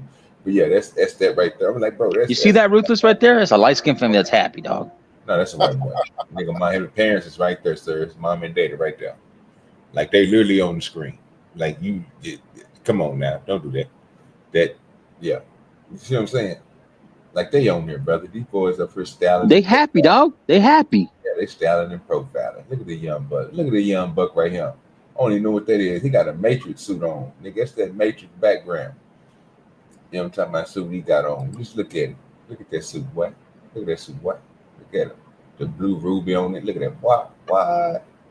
Yeah, you see it. Shined up. Look, you know what I'm saying? The 80,000. Ain't nothing. The 80,000. And then you got this nigga coming there, you know what I'm saying? He dripped down and dripped. You know what I'm saying? Big chain like Shedeur. You know what I'm talking about? Look at the daddy back there. Looking like a member of the Temptations and shit. You know what I'm saying? Yeah, you see it. You see it. Yeah, black excellence right there in front of your face. Look at it. Look at it. What we do. Just saying. So you got all this. You got, look at it. Whole family dripped that white and bring down. You know, look at the chain. Look at that. No chitlins. No chit. You know what I'm talking about? Look at the chain. Look at the chain. You can kill somebody with that. But that boy shined up, diamond up. Daddy out there with some type of like what is that? Daddy got on. Daddy got a whole white suit on. Look at that. He got the Cartiers. Yeah, mama got the mink on, the white mink. You know what I'm talking about? Yeah, you see it. This nigga here eating. Look at that. Look at that. Yeah, salute out to my boy Lou Young, man. Look at that. See what I'm saying? I'm telling you, these boys out here styling and profiling. You know what I'm saying? Look at the boy come up. Look at the boy come up. Watch he gonna leave once the boy come up on him. Boys out there fresh to death. Even the man right there fresh to death. That's sad. Sad people. Look at him. Look at him. Look at him. Out there, big road. What kind of watch you think that? How much you think that watch is he got on? I can't really see it. Which one, the green suit? No, that motherfucker flying a bit. He gonna lift it up. It could be between 5 to 500,000. I don't know which one. You know what I'm saying? Yeah, looking fresh like a pocket full of money. Got him and his girlfriend out there. Look at his girlfriend. Look at it, boy. What I'm talking about? What? This boy country as hell. Watch this. I know you like that crawfish. All right. Now, what's your favorite meal before every game? I'm very superstitious, so starting on Friday at dinner, I eat the same thing every meal all the way at the dinner. So before the look at that watch, boy, you better stop playing with me. Well, we on a mission. We on a mission. These boys getting their money. These boys getting their money. Look at them. Look at her. What's up with the pink though? I don't know, but look at all that ice on that watch right there, Bruce. See that ice on that watch? Well, that thing diamond up. Too much diamonds for me. You see that thing shining like that, there, boy? Look at that. What? He got a $250,000 on him. You know what I'm saying? Just sitting on him. You know what I'm saying? This is what I'm telling y'all, man. This is what they doing out here. This is what we do though. That's what we do. From Dayton's on the cars. Just letting you know. I ain't got to lie to you. Keep real with you. That's what we do, man. If y'all can't accept us shining like that. If y'all can't accept us for who we are, fuck you. Yeah, that's the new tradition, though. You know what I'm saying? When they didn't like Dion for that, well, tell Dion thank you because, sir, with that right now is what all your kids is doing. Yeah, but they was doing it in the hood before Dion, though. Niggas was wearing gold ropes. Remember the Gucci glasses, all that shit in like 83, 84, 85. Gold ropes. They had a big gold ropes. Remember the gold ropes? Yeah. Yeah, so Dion was just a product of his environment.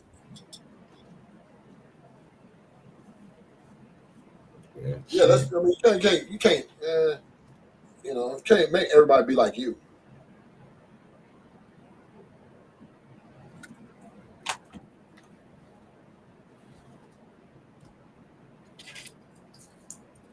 We're gonna get that. This way black people. This way black people are. They now we going. This is what we gonna do. Gonna false all the way to the grave. Oh, that's right. Man, I'm almost at that 4-hour mark, man. Rufus up here cutting up. Marcus, appreciate you, man. You know what I'm talking about? Mama, Tip, Smitty, everybody that's in the chat, you know what I'm saying? Kingdom Minded, Sugar Bum, Oz TV, for sure, be baller on time. Everybody that came here, I'm trying to remember Samuel. Don't let me forget nobody, man. If y'all still here, please say something so I won't forget y'all, you know what I'm saying? Mama and that thing, Ron and that thing, 10th man and that thing, you know what I'm saying? So, man, Kai's Custom Design coming through with the support, you know what I'm saying? She did hit the cash app on me, you know what I'm saying? Threw a little something on me. Marcus, you know what I'm saying? Always coming through for you, boy. Easy, you know what I'm saying? Somebody else too. Mayo Monkey, the evil one, came through. I don't know what was going on with him today, but he was cutting up in the chat. Yeah, cousin Lawrence. And Kinfolk Ron and Zuma. Man, all y'all, Lord ADS. Make sure I don't forget nobody. We appreciate everybody for coming through, man. Everybody supporting the show, man. I gotta do chilling on the porch. Here around 7 o'clock Eastern, 7 o'clock Central Time, 8 o'clock Eastern Time. I will be going live again.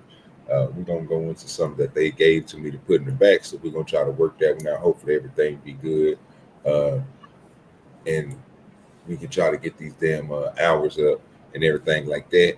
But yeah, man, salute to everybody that came through. You know what I'm saying? Hey man, we're trying to get there, trying to get the monetization. So appreciate everybody coming through, you know what I'm saying? And everybody that supported the stream, hitting the like button and chatting all night, all day so far. And we're going to get at y'all in a little bit, so you already know how we do it. I got to give you a little something. I said, no. I read through all that bull jibber jabber and that jibber jabber. I wasn't flattered. It doesn't matter. Don't try to twist and misconstrue your